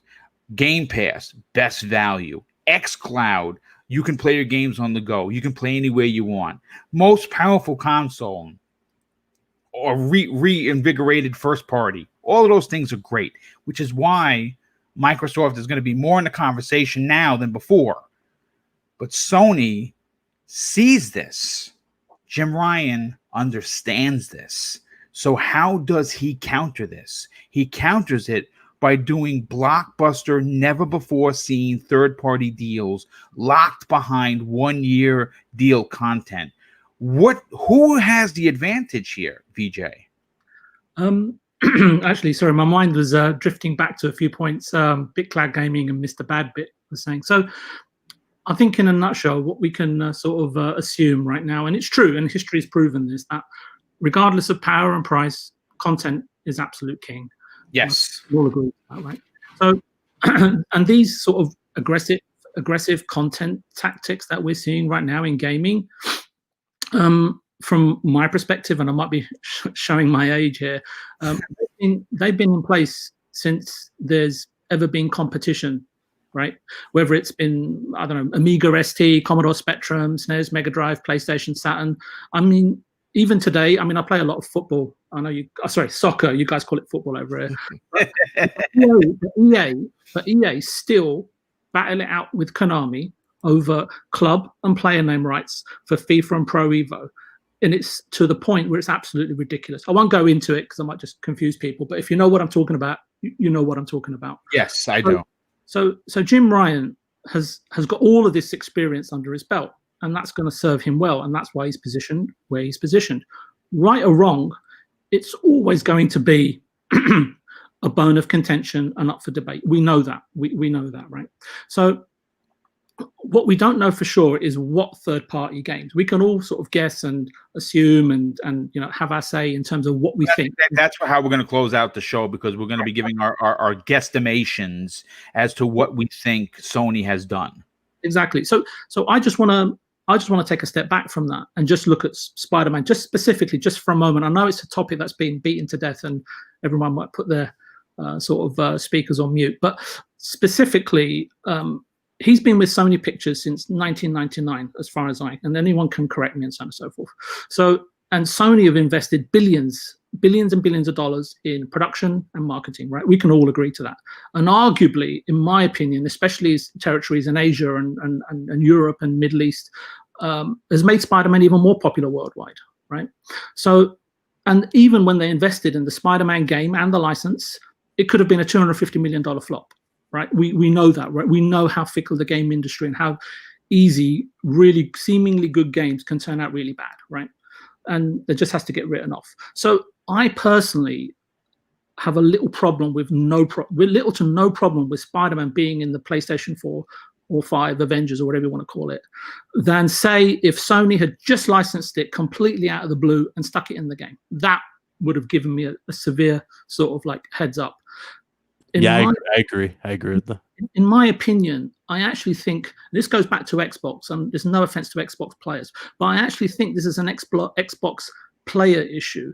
So let's say, for instance, that Spider-Man was on both consoles, right? But Xbox had, say, Captain America or Black Panther as an exclusive character in their version, right? Would PlayStation fans really care? In my opinion, this is just mine, and everyone can challenge this, no issues whatsoever. I don't think they would, because why? And this goes back to content being king. Sony has provided an embarrassment of riches in exclusive games this generation.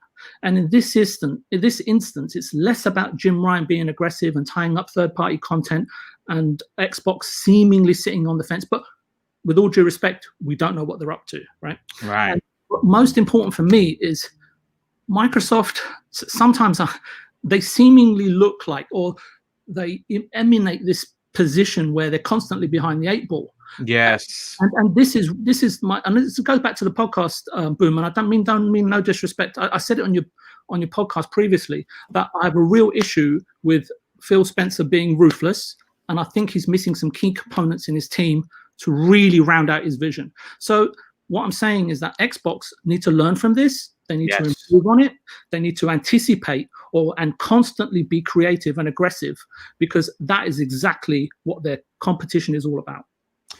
I mean, dude, listen, I don't think, I think you, if anything, you perked up people's ears. That was fantastic. Obviously, very well spoken and very, very detailed points, completely adding to everyone's already incredible conversation. This has been fantastic. This is going much better than I could even imagine. I'm going to be honest with you folks. Everyone, I don't know if I can kind of like jump in on this. Come on in, brother. The water is good. This kind of like speaks to what Microsoft's marketing versus Sony's marketing. When you look at Microsoft's space and what they're known for, and the majority of their space, they really don't have a lot of competition to go against. Because when you look at like, let's say their Word products, who's really competing with that? Sure, there's like things out there that you can use, but you don't really hear about them unless, like word of mouth. There's not a lot of advertisement that goes against what Word and Outlook and things like that. So to bounce back, their only competition there is Google, right? Google Drive, Google Docs, like that's their truest competition in the grand scheme of things. I'm sorry. And how much? Well, no. That's kind of like showing to the point is how much of that do you see Google actually like advertising that out versus, Microsoft really not even having to advertise Word, because Word is like the de facto, and that's just like one product versus a lot. So when you look at like the whole Xbox sphere, it's just kind of like different for them, because this is an area where they actually have to market, and they actually have to like say like, hey, this product is worth it for you, and it's just kind of like what VJ was saying was kind of like making me think about that. As like, if you look at a lot of Microsoft stuff, a lot of their stuff they don't even have to market, because it's just the de facto in that kind and all their stuff is services. I remember when Satya Nadella took over Microsoft, and I think it's like a little after he took over, he talked about like what Microsoft's shortcomings were not predicting the phone race like it was, but then going, well, like, we can't live in the past, we have to adapt. So what Microsoft did was, okay, let's make these services that are super popular on Windows, let's throw them over here, right? Let's throw them over to iPhone, let's throw them over to Google, let's be the services company. And that's what Xbox really is. And that's why when we're like, oh, who's going to be more, aggressive when it comes to pricing or whatever, Microsoft is just, I think the one thing that I've seen so far is they're just not aggressive in terms of the way I think we as creators may want them to be. It's just not in their MO. They're not about that. They're not that type of It company. feels like a completely different Microsoft when you could look at them on Twitter versus their actual shows. Exactly. It's like they're aggressive on Twitter. Like, like when Sony announced their games coming to the system, they was like, oh yeah, those games are great, Sony, but they'll look and play better on Series X. I'm like, okay, well, that's pretty interesting. They don't keep that same energy when they're when they're on the Twitter. I think that's what, when we're taking a look at this next generation, what are the deals that they're both cultivating? And the sneak peek we've had is two totally different ways of looking at it. Phil's being aggressive in the ways of making Xbox a service, making Game Pass everywhere. People have this whole hullabaloo of, oh no, it's not called Xbox Game Pass or whatever. Yeah, that's great. It's not called Xbox Game Pass. They just want to make Game Pass synonymous with games, with the service. Yep. That's what they're trying to make here. And again, that's why, at the end of the day, I don't think their goal is to make an MCU game. I think their goal is to get this Game Pass service out everywhere and to be that place, that Netflix, where you're having other developers, other indies come to you and go, we want to be on your platform. Yep. Like, I was listening to an interview with some of the devs from Visceral. Indies at this point are flocking over to the Epic Games Store for an exclusive deal. They want that. That's what Microsoft wants Game Pass to be, is that service where everybody's knocking on their door, whether it's consumers or, businesses, going, we want to be here.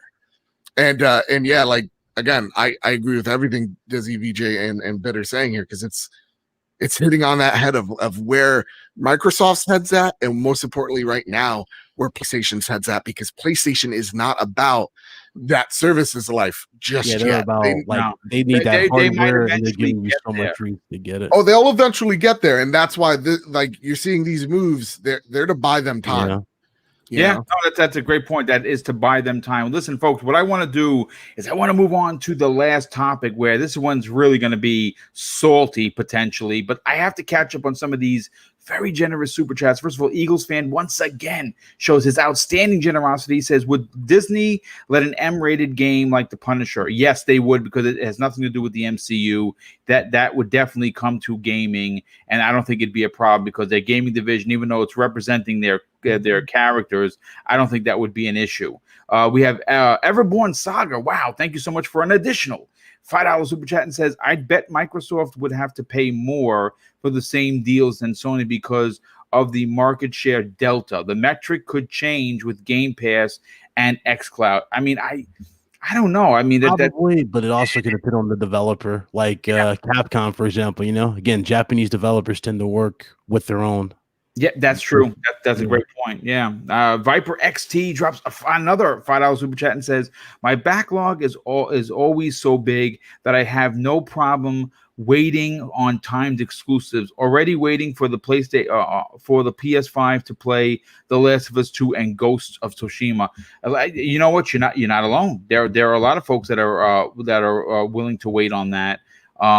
We have Chris Hughes Sr., who drops an outstanding and very generous $10 super chat, that 90% of consumers cannot afford to buy 2 plastic boxes. So restricting games content to one platform is very anti-consumer and very anti-social. I mean, Chris, I hear what you're saying. I mean, again, I don't necessarily know if the percentage is that high. I think that you're going to see, and I've said this before, and I don't think I'm wrong, I think you're going to see this generation be the one generation where it is going to be the highest percentage of multi-console homes. Again, It's just my opinion. I don't know if it's going to come to fruition, but it might.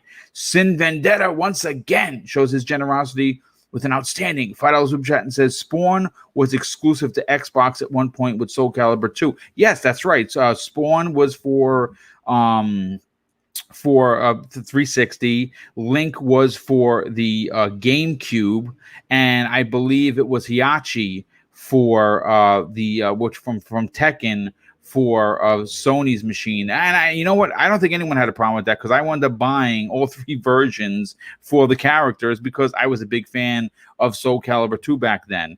We have JD Gamer, a very generous friend of the show. He drops an outstanding $5 super chat and says, in order of importance, number 1, content. Number 2, price. Number 3, availability. Number 4, where do my friends play /services? The services being the wild card because it's new. Great freaking point. So listen, folks, this is where we're going to get into, again, the potential saltiness of the show. And being the host, I'm going to pick first, and I'm going to do round robin. I want to get the chats to really get involved in this. What big third-party games do you think, outside of the Avengers deal, which is, again, coming multi-plat, but they have Spider-Man, Final Fantasy 16, which we've heard from numerous sources that is locked up. Again, no big surprise there. For me, personally, the one game that I think is that is going to completely take the entire industry by storm, one of which I believe is going to be out for next-gen consoles only, and one particular next-gen console only, being the PlayStation 5, is Batman Court of Owls. I think the reason why that's going to happen, you may want to challenge me on that. That's fine. The reason why I suggest such an incredible thing is because of the relationship that Rocksteady has had with Sony in the past. We also have to take into account that right now AT&T is bleeding money. If you're hip to what's going on in comic books, last night it was reported upon that DC is being decimated from within. Now, this does not count for WB Games. We're talking about the DC EU comics part of AT&T. Is they're laying off people by the thousands. Some of their biggest high profile CEOs have been sent packing, and this is something that the Hollywood Reporter broke last night during primetime gaming. So if there is one game that I think that has almost a high 90 percentile chance of becoming potentially a next gen launch game for the PlayStation 5, making it almost a first-party game, because if you can only play it on a PS5 and you can match that with a Spider-Man Miles Morales, my God, people are going to be flocking to the PlayStation 5. So that is my pick. I want to go to Mr. Badbit. Mr. Badbit, there are a lot of big third-party games, and there are a lot of big third-party games that we don't know when this fall they're coming. Who do you see Sony going to and saying, here's this bag of money, we want your game here, go? I'm gonna pick 3. Okay, if you don't mind it. I'm gonna cheat, but I'm not gonna go like too deep into it. So if anybody has these, go for it. First off, I definitely think it's Batman. I think you're dead on the money there. I think they want to corner that superhero shtick this holiday. And again, guys, this is not based off fact. I am now in the shoes, the tap dancing shoes of Jim my Ryan. Daddy Ryan. Yeah, okay. I'm not Mr. Badbit. Don't yell at me. Okay, your issues with Ryan himself here. I'm doing this, and also I'm doing all these exclusive deals. Boom, I'm doing them for the kids. I'm doing it to protect them. So to protect the kids, we're gonna get Batman on this ecosystem. I think what you said was definitely on the money there. If you can have someone that is gonna advertise your game for free and you're bleeding cash, yeah, you want to make those deals. You want to shake those hands. 2, I definitely think the partnership with Call of Duty is here. It's alive, and it's very well. And the reason why I say that is looking at PlayStation's portfolio and looking at Microsoft's this holiday season totally makes sense. PlayStation doesn't have a high-profile shooter. Might as well pretend it's Call of Duty. And then number 3, hold on to your butts, because for what I understand, there was one that was going to make a lot of Xbox people upset. I think there's something happening with Mass Effect and PlayStation in terms of whatever that remaster trilogy is. I think there is a handshake there. Dude, that would be what, talk about roles reversal. First of all, let's call folks, let's call a spade a spade. The entire industry, and I'm talking about gamers, developers, podcasters, and content creators alike, all love Mass Effect trilogy. We have been calling for this. We have been banging the drum for this. If what you know, what Mr. Bedbit, my God, hold on, I got to give you right on the air. Wow. Well, that wasn't me. That was Jim Daddy Ryan. I didn't even consider that because we've been hearing the last couple of months rumblings. This is coming. Could you imagine for us? I mean, folks. We're going to get to you in a second, Ryan, because you and I think Resistance. We're going to talk about that in a second. We think that's coming. I actually tweeted at Insomniac last night when those mother effers made me buy the Funko Pop 2-pack of course, Ratchet and Clank, which I did. I think somebody watches the channel because literally we'll talk when we get there. Yeah. But if you, folks, listen, I don't know how people are going to rob, steal, or collect cans or sell themselves on the corner to get a PS5. But if you told me that their lineup included Game of the Year Bug Snacks, Batman, Miles Morales, and Mass Effect Trilogy as a launch games, my God. Good luck getting a system. That's for sure. Good luck getting one. That's the good. Yeah. Well, that's why I have Gaming Forte's number on speed dial. So as soon as I'm pre-ordering it, I'm paying for it in full. Dude, Mr. Badbit, fantastic. Absolutely. Oh, don't thank me. Thank Jim Ryan. He did it. I'll call Jim after the show and I'll thank him personally. Let's hope he takes my calls after this show. Listen, Ryan, I want to go to you next, dude, because obviously you and I, we're on the same page. We are hoping, praying to the gaming gods that a Resistance HD remake of whatever you want to call it, Resistance needs to come back. We know that they're working on another game other than Spider-Man 2. We know this for an absolute fact. We've heard it from them. What picks do you see? Again, not first party.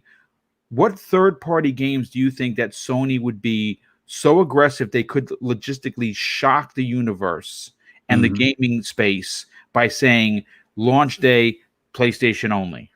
You know, they really wanted to knock somebody out and go, this is the console to get, especially since this game has such a big draw with casuals. I would say Call of Duty. Holy shit, man. If they did that, wow. Yeah, I would say Call of Duty. I would definitely say Batman Court of Owls, since they went dark on that title. We haven't heard a single word since then. A lot of people are saying Suicide Squad. But I don't know about Suicide both. Squad. I don't think they would get both. I think they would get one or the other. Suicide Squad it would be great, but I think Batman kind of fits their MO. Yeah, that really does make sense because they're kind of making themselves, you think about it, into the superhero platform. I'm all for it because I'll be joining their crew. Yeah, so that kind of makes sense for him to go straight with Batman if that was the case. I'll say Batman, I'll say Call of Duty, and there's so many going around here. That's the thing. A lot of people are saying GTA 6, but that's not going to be a launch, obviously. That's something later on. Yeah, that's a couple of years out, and man, that would be big. That would be, if that's one of those games that Imran Khan was talking about, like in the next couple of years, is going to shock people. It wouldn't surprise. I'm going to be honest with you. It actually would not surprise me if that happened. It would shock the industry. Yeah. Well, shout out to Jace Skell, but he told me he told me Sony. Well, he just tweeted me. It says I can confirm that Sony signed a deal with 2K Games to publish their for the new BioShock exclusivity. He's talking about BioShock. Wow. So I don't know, man. There's a lot of things you can definitely going around here. I would probably say though, it could be that, but God, there's so many games, so many games they get their hands on. Hold up.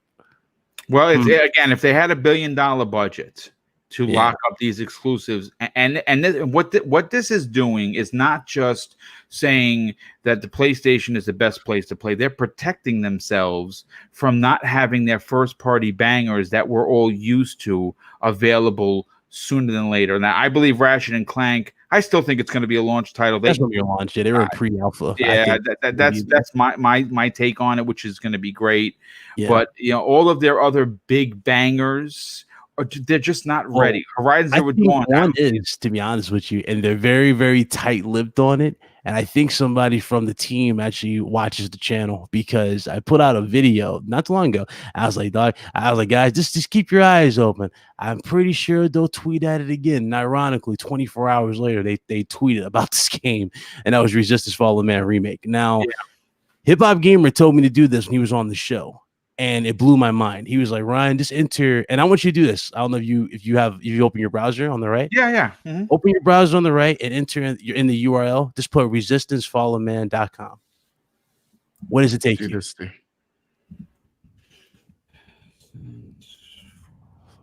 Man.com. Let's see. So you're gonna give my co-host. Wow.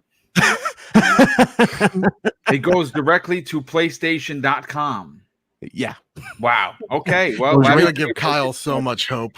He told me this, and I was like, okay, whoa, and then it all started to kind of make sense here. What's going on with this game? They're very, very tight-lipped on it. They're not saying a word. This is definitely going to be one of those surprise titles that's going to be for PS5 for sure. Well, you know what? And I applaud it, because it was a PlayStation 3 launch title, one of my favorites. It's in my top 5 of all time for PlayStation 3. Great guns, great story, awesome characters. Amazing. Listen, great picks, dude. Great picks. Listen, let's go to iDizzy. iDizzy, obviously being invested in the lordsofgaming.net. You have your ear to the floor with a lot of things. Personally, where do you think Sony puts down these very large bags of money? Okay. I like the idea behind people saying the Grand Theft Auto 6 or saying the Call of Duties. I don't think it's logical, simply for the fact that the amount of money that they make back from all of the platforms that they're on current day, it doesn't matter if Sony could fund the entire game. They'd make much more money back and then some, dropping that on all of them. Now, I could see a situation where content may be coming, to PlayStation, maybe either exclusively or first. Grand Theft Auto Online, it really doesn't do content like that. They kind of like run events. So that one's kind of like weird. But here's where I think they're probably going to take little aims at. And I think it's smart. I think that one, they're going to look at things that people are asking for and funding that. So I will stick with Rockstar. Bully. I can see them locking up Bully. And not just like a year exclusive. I could see them making this, you can only play Bully on PlayStation. I could see them funding the entire game, just having Rockstar have at it, and go on from there. So Bully's the first one that I would say I could see them doing that. I think that there is a little bit of traction with the BioShock idea. I've seen a couple rumors that kind of like hinted towards that. So BioShock actually is one of mine, and I think that that's actually a smart move, because when you do think about, I don't know about anybody else, but when I think about BioShock, I do think Xbox, because when it released, it released first on Xbox. Right. So BioShock is another one. Here's one that might actually, I don't think anybody's really thinking about this. And unless you're following along what's going on with some of these contracts, you're probably not even going to think about this. Take-Two, or 2K primarily, they actually did another contract deal with the NFLPA and the NFL. This is going to give them more ways to license the players and the characters. Right now, as it stands, it looks like that they can make a game, but it can't be a simulation game. But I think that they're finding loopholes that they can make a competitor. And I could see them locking up the first competitor to come back against Madden. Wow. And locking that up with PlayStation.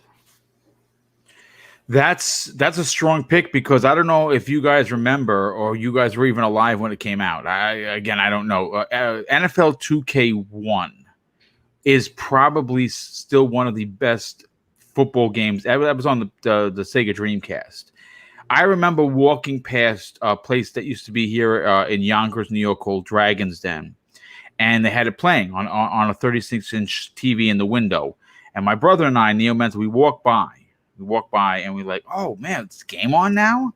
That's how real. I mean, again, 99 graphics to 2020 graphics. It's a very big difference. But back then, we were like, oh my God, that is the game. Holy cow. And of course, they lost the license thanks to Madden EA being who they are. But those are very strong picks. VJ, why don't we bring you back into the conversation, my friend? What games do you think Sony is going to be ultra aggressive of potentially locking down? And I don't think they're going to be permanent exclusive. I don't think they have that kind of money. I just don't. I think that a year timed exclusive seems feasible. And I don't think, I honestly, and again, my opinion, I don't think a third-party developer would want to box themselves out of potential sales on an entire other platform simply because of a bag of money, because they could make just as much money or more in a year when they bring this game back out. Who do you think Sony goes after that really kind of just draws a line in the sand with Microsoft, in your words, having to change their potential ideology on being aggressive? Okay, so I'll just be quick on the game, but I've got something else I wanted to add to that. So I don't know. I personally get a feeling that they're brewing something potentially with Epic, maybe Fortnite. But a lot of the games that have been mentioned by the other panel, I'm a big fan of, so it's a bit difficult going last. But for sure, the Japanese market has got to be FF16, which we know about. I think but it's also got to be Dragon Quest 12 as well. I think that's, for me, it's a big game, and it's always outselling everything else, outstripping everybody else. But from Sony's perspective, I think it's less about games and more about what they've already done. And I think that the CEO of Sony, is it Ken Yoshida? Yes. And he's already done the next big thing for PlayStation by replacing Sean and Shohei with Jim and Herman. And just, if you don't know Jim, just so we're clear, he's like an extremely smart, ruthless business savant. He certainly is. That's a great call on that, VJ. So running the European, Middle East, and Asian territories is incredibly hard, and it is hard because it's extremely fragmented. And he's hurt Microsoft over there to a point.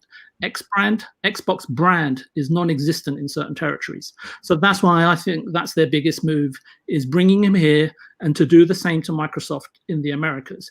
And he's taking extremely aggressive steps to do that, right? And he's always said, and even in the article, he said, look, we're going to let our games do the talking. You just didn't mention third-party games doing the talking on their behalf, right? Yeah. So the question that raises for me is that from a business perspective, and you know me, right? I flip and flop between the Xbox and the Microsoft and the Sony management camps, right? So I'm looking at Microsoft, and the question that it raises for me is, did they see this coming? Do they see it coming? Do they care? And what is it that they're potentially in discussion for? But it's a little bit concerning for me right now because I don't know. So then I go back and see what they've done. And you only have to look at the difference on how Sony and Xbox, and just as an example, partnered with Square Enix. You can see how much of a stark contrast in strategies they both exhibit. And the Unreal demo aside, and this is why I said that they may be brewing something with Epic, Sony comes out forward and announces probably a part-funded or fully funded, exclusive with Project Athia, and Xbox on the other front announce a multi-format Yuji Naka Balan Wonderland or wherever it was, and yes, and a 2-year-old game in Dragon Quest 11. I'm not knocking Dragon Quest; it's just one of my most favorite games.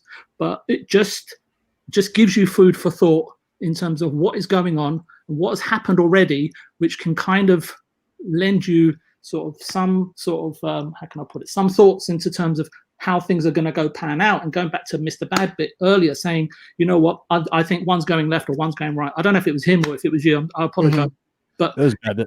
That's my point. You know, it's interesting in terms of third party too. I'm surprised nobody mentioned it yet. Metal Gear Solid. Yeah, I called on that almost 2 years ago. I said that I think that a Metal Gear Solid revival as a remake is something that I thought that they were working on. I thought Blue Point was working on it for sure. I was made to be a liar on that, but it could still potentially make wreak its ugly head, and I'd be all for that. One of my favorite games from the PlayStation. Did you see the guy who remade it, like Metal Gear Solid 1 in the Unreal Engine? It's ridiculous. Yeah. That looks incredible. It looks ridiculous. They don't sign this man to their team to make that. Shame on them. Listen, if I could just jump in for just 1 second, sure. I gotta give you a shout out here. I told my co-host on the trophy room, Kyle, I go, type in Resistance Fall Man. And he's just like, don't you do this. Don't you give me hope. He's losing his mind. But also to go on your point, VJ, like I think just to add on this, just to give a little hype for the PlayStation folks out there, is that we have seen a complacent Sony, we have seen an arrogant Sony, and I think what we're going to see in a few weeks is aggressive Sony. Yeah, we have not seen this type of aggressiveness from this company in a very, very long time. That's just Jim's DNA, right? Yeah. And he's done an excellent job. When we saw the shakeups happen and a lot of people were really like worried of what's going on about PlayStation. Yeah. They were positioning themselves to take this to the next level in terms of, you have Jim Ryan there who has made Sony so dominant in Europe. Then you have Herman Hulst that understands development and leading their development teams.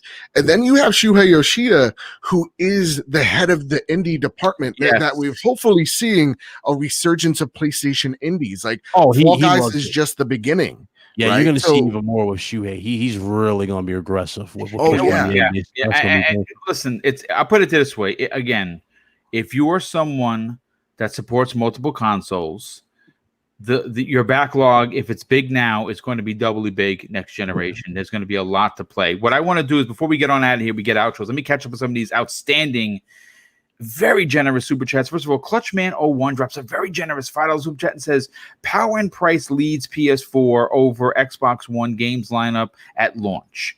This time at launch, if Xbox has power and price and Game Pass, would PS5 third-party deals be enough? I'll put it to this way. I'll answer this question in this. If you think that these third-party deals are somehow going to move Microsoft out of the conversation, you're wrong. I think that they're going to be great for Sony, but Microsoft is going to be in the conversation from the get. And it's power, yes. Price, I think they're going to undercut Sony by $100. That's right. You heard it here. I think that if the PlayStation 5 is $499, which we all can agree that it's going to be $499 and the digital is going to be $399, I'm in my gut, I feel that Microsoft does not want to lose on price. They don't even want to match price, even though they have the power advantage confirmed. I think that they are in a position as a corporation to take a loss up front to back end the profits at the end through Game Pass. I got a question though for you. Yes. Because we're having this very, very great conversation on the Xbox Factor DMs where I always said I said something to the effect of, I think we're putting too much on Microsoft's plate, or we're expecting way too much. No, I agree. From Microsoft. Again, it's a pipe dream for sure. But I was gonna say if Microsoft comes out, and again, this is what I've been thinking from the get: $300 for Lockhart, $500 for Series X. Does that disappoint you if they're the same price? No, it's not me. I'm expecting it, but just based on what we've been hearing, and we're going to talk about this on Thursday's show, why I believe what they're saying, what Dusk Golem is saying, it may be relevant to the conversation, why I think it's going to be 400. So if you're interested to hear why he thinks, and I agree 1000% with him, tune in Thursday at noon. JD Gamer drops an outstanding $5 super chat, an additional $5 super chat, I might add, and says all MS needs to do is lock up all of the casual and annualized games, and you get the casual support, meaning this gen is really over. FIFA, Madden, Call of Duty. Yeah, I mean, it's going to be very interesting to see where they position themselves. Viper XT drops another $2 super chat and says, the next 2 Call of Duty games, 6 months game and content. I don't know if that's going to happen. Resident Link Gaming, a good friend of the show, he drops an outstanding $5 super chat and says, fantastic show. Well, thank you, dude. Super appreciate that. We also have Viper XT. My goodness, dude. Thank you so much. He drops another $2 super chat and says, also, Titanfall 3 could be something that Sony targets. I hope not. I mean, listen, I'm going to be honest with you. I would like to see Titanfall return to Xbox where it started. And I'm just hoping that we do get a Titanfall 3, though I don't know for sure.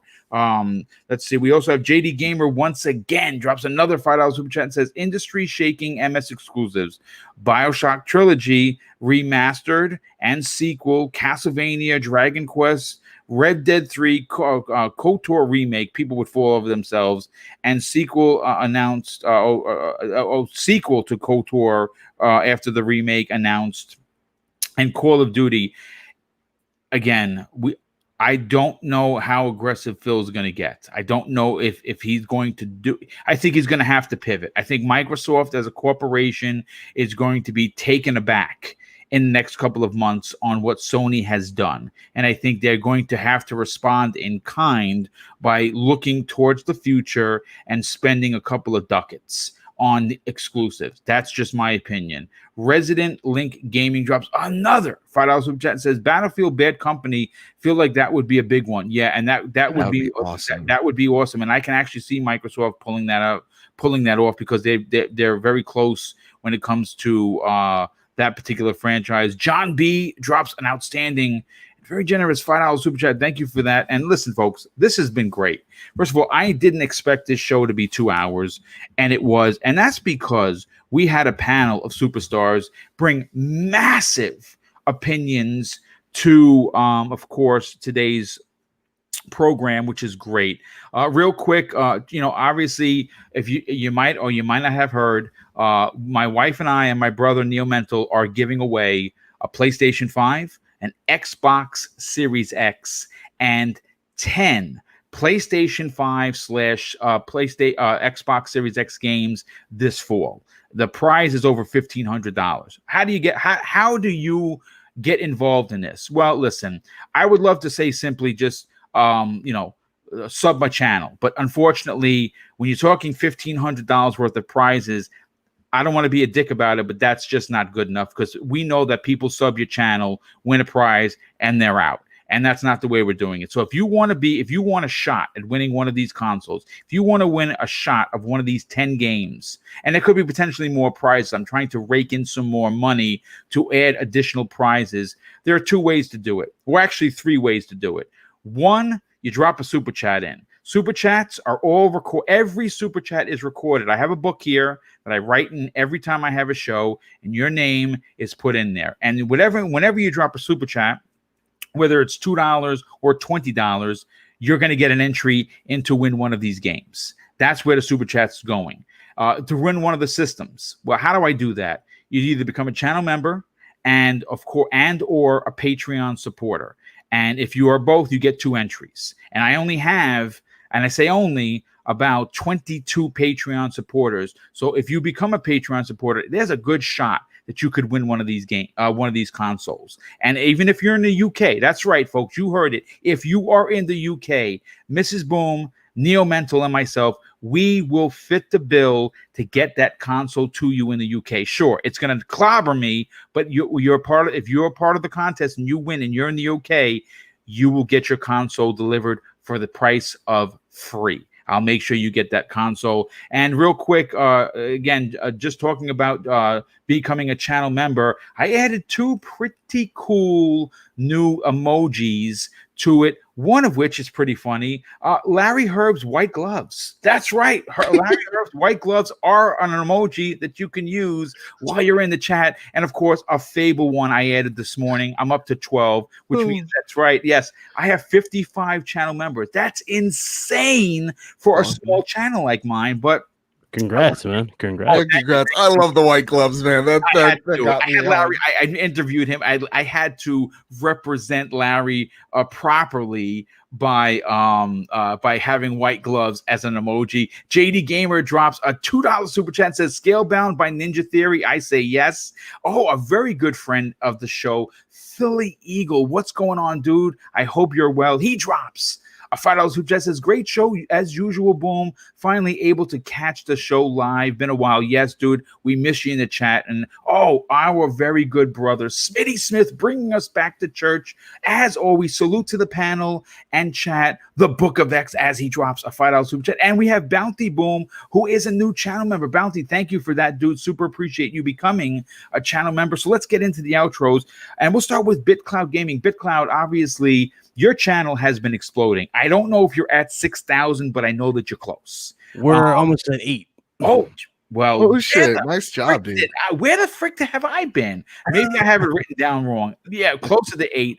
Dude, that's awesome. That is awesome and well-deserved because you do bring a lot of PlayStation gamers as well as Xbox gamers to your channel, and it's well-deserved. And having you a part of Breakfast with Boom is an honor to work with you. Do me a favor, dude. Tell everyone where they could potentially sign up to be that 8,000 or the 8K member of your show, and where could people follow you on social media?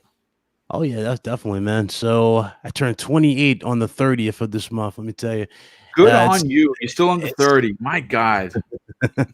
So it's going to be one hell of a year. Let me tell you, the whole setup's getting revamped. Nice. Video's going to be in 4K after the 28th.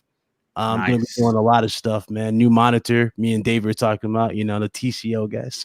New monitor. So, it's going to be a lot of insane stuff for content. But yeah, as far as me, I upload pretty much Monday through Saturday. I got a new schedule now.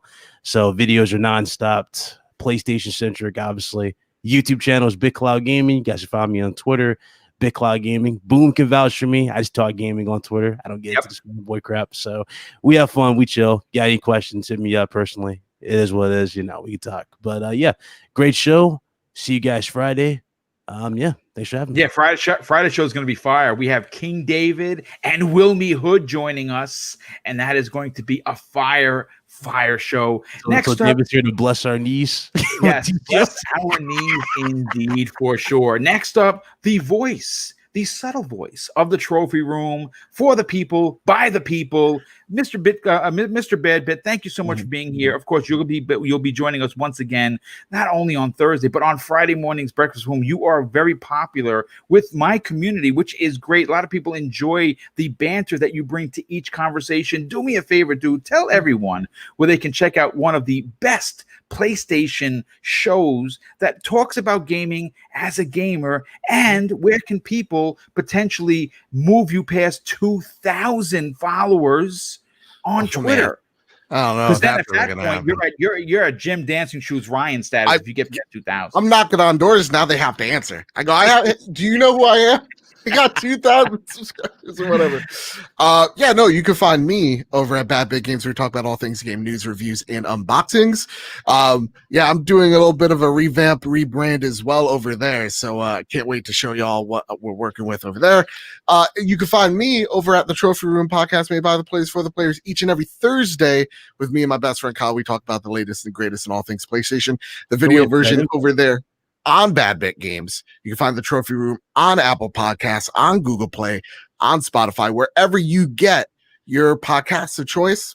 The Trophy Room's there. We're also doing a bit of a giveaway as well there, but you're gonna have to tune in to find out. Nice. So there you go. Oh yeah, follow me at Mr. Badbit. There you go. Yeah, well, it's funny. It's funny, Badbit. I'm still waiting for that invite, but you go quiet, dude. What's going on? Listen, there's a line. There's a crazy line right now that yeah. No, we got to get you on. I still have to get Boom on. It's It's been a crazy month, to say the least. But yeah, we'll definitely get there for sure. But obviously, check out both of these PlayStation shows. Highly recommended by myself. I think that if you want to hear just gamers talking about, I mean, they're PlayStation centric. If it's not your bag, it's not your bag. But I definitely say give them a listen to. Next up, Dizzy. First of all, dude, thanks so much for taking the time to be here. Super appreciate your insight. But why I enjoy working with you is because obviously you are not only good friends of the Iron Lords, which of course those are my brothers and your brothers alike, but you also have a tremendous responsibility to the Lords of Gaming.net that I think everyone should head over to and check out. Their content is unbelievable. Do me a favor, dude. Tell everyone where they can find you on social media, but more importantly, check out some of the things that you are involved in promoting. Absolutely. Once again, thank you for having me on. It's always a pleasure to be able to come on one of your shows, Boom. Of course, I'm iDizzy81 on Twitter. That's pretty much the only active spot that you're going to find me at. My YouTube channel, I haven't even worked on that in years. But more importantly for me is I'd like to try to invite everybody, of course, every Sunday, the Iron Lords podcast. Yes. 1 a.m. Don't show up at 1 a.m. because you're going to be waiting quite a bit of time. 1 p.m. Eastern Standard Time. Come check out, as has been alluded to, King David chastising my TCL gang. Telling us Lord. So you took your knees for that TCL? You know what? I'm still standing on my square. He says that we need to stand on our square, so I'm gonna stand on my square. And TCL just dropped some news about a new gaming TV, 120 hertz, all the stuff. You could tell all the bells and whistles. All the bells and whistles. You could tell that some of these companies they're moving their TVs to make sure that they are working. They were like, oh crap, these peripherals that are getting hooked up, we got to make sure that we can keep up with the Joneses. But more importantly for me, of course, lordsofgaming.net, you've made it whenever you log into the site and you see a bunch of pingbacks from a bunch of websites that have stolen your content. And that's always fantastic to see. It actually happens. It's just part of the gaming, just media in general. Everything. So, of course, waking up to see Undead. Undead actually did, and we did quote Hogue. I think that we alluded to that in the very beginning, Mr. Malone. I think you brought it up. A different take on the Warner Brothers situation. He has a really awesome opinion piece and actually quotes a lot of it from Hogue Law. Yes. Mm-hmm. It's always, pardon me, we didn't bite on the original story because, it was everywhere, but something just didn't sit right. And I always encourage everybody, pay attention to people who are familiar with these kind of business transactions before you jump on the bandwagon of, WB is no longer selling. Because when you know somebody who knows more about these dealings, and Hogue Law, I mean, his background is this kind of stuff. When he reads the emails, he interprets it differently than. Yes, he's a very, very smart man for sure. Yeah. And people got to realize, remember, Disney and Sony walked away from the table with Spider-Man. They came back. Yes, they did. Yeah. Tom Holland forever. Please. Yeah, so we got a couple of things popping and dropping over at lordsofgaming.net. So I encourage everybody, add that to it. Check out the articles. We got a lot of fantastic writers all throughout the world of all backgrounds. We have somebody who's actually from the Middle East, several individuals who are from Europe, throughout the Americas, males, females, all writing. It's just a fantastic thing that we got going on there, and would definitely like to invite everybody to come check it out. Yeah, well, again, you won't be disappointed. A lot of good things going on at the lordsofgaming.net, and of course, the Iron Lords on Sunday at 1 p.m. Eastern Standard Time. Definitely get out and check out some of my favorite podcasts that I listen to outside of writing these shows. And last but not least, VJ, I gotta tell you, dude, you were worried. You were concerned of whether or not you were going to be able to bring it. My God, my friend, you brought it, and then you brought some extra for everyone in the classroom. So we want to thank you for being here. Obviously, this will not be your last invite. Do me a favor, dude. Tell everyone where they could potentially follow you on social media. Thanks for having me on, Boom. it's always fantastic to be on here. And Dizzy, Mr. Badbit, BitCloud, it was an absolute pleasure. God bless you. And if anyone's interested in following me, I'm VJ at Viewpoint Gaming on Twitter. Well, listen, dude. Yeah, great talk, great conversation, great thought-provoking ideologies that you brought to the table. Really had a lot of fun. And folks, I want to say this, as we just get through, let me just get two more. JD Gamer drops another $2 super chat, says one more Splinter Cell by the Initiative. Listen, let me tell you something about that. Okay, that I could do a whole podcast on that. Splinter Cell, I don't know what the hell they're doing over at Ubisoft. I know that he's coming in a mobile game that no one gives a shit about, but I can tell you that if I was Microsoft and I had the money that they had, I would actually say, listen, I'll tell you what, we'll fund your game. Have your team make it, and if you don't want to make it, let the Initiative make it. Let the Initiative make a Splinter Cell game. Unless, of course, they're making a Joanna Dark game, then they don't need Sam Fisher per se, but pay for that game. Back up a truck of money and say, here, we'll pay for the game. You guys make it. We'll publish it. You know what I'm saying? Go crazy. I don't know if they're going to do it. And Viper XT drops another $5 super chat and says, shout out to Lethal Papa keeping things real in the chat. Great show, guys. Yeah, you know what? Big shout out to several of the moderators that keep this chat very, very proper, if you will. And I call him the sheriff for a reason. He is someone that is definitely revered as one of the most responsible moderators are for some of the much bigger shows in my little show and RDX. And if Dealer trusts him, you bet your ass I believe that he has my full support. So if you get banned from Lethal Papa on this chat, it's because you were being an a-hole. And don't come crying because you want to be back on the show. He has my full authority and confidence that if he boots you, it's because you did it. We also have a couple. UK Dazarus, who was recovering from a stroke. He was here last night on Primetime Gaming. I didn't see him in the chat. Maybe I missed him. Also, we also have a very good friend of the show, the Indie Gamer, also a moderator that is someone that has my full authority to put the ban hammer when necessary. So without them, this would be the Wild West, and that's why this chat is the best and friendliest in gaming. And speaking of which, let's close out today's epic PlayStation show with two things that are important to me. Hopefully, they will be important to you. And something that my dad taught me when I was a kid, made me a better police officer, but more importantly, made me a better human being. And he used to say, son, treat others how you want to be treated. And also, it doesn't cost anything to be nice. You live by those rules, and I can guarantee you, you're going to have an awesome day. Take care, everyone. Thank you for being here. Of course, thank you for the generous super chats, as always. And we'll see you tomorrow at noon. Oh, no, tomorrow's Wednesday. Oh, my God. We'll see you Thursday on the newest episode of the Xbox Factor podcast. Take care, everyone. God bless and be safe.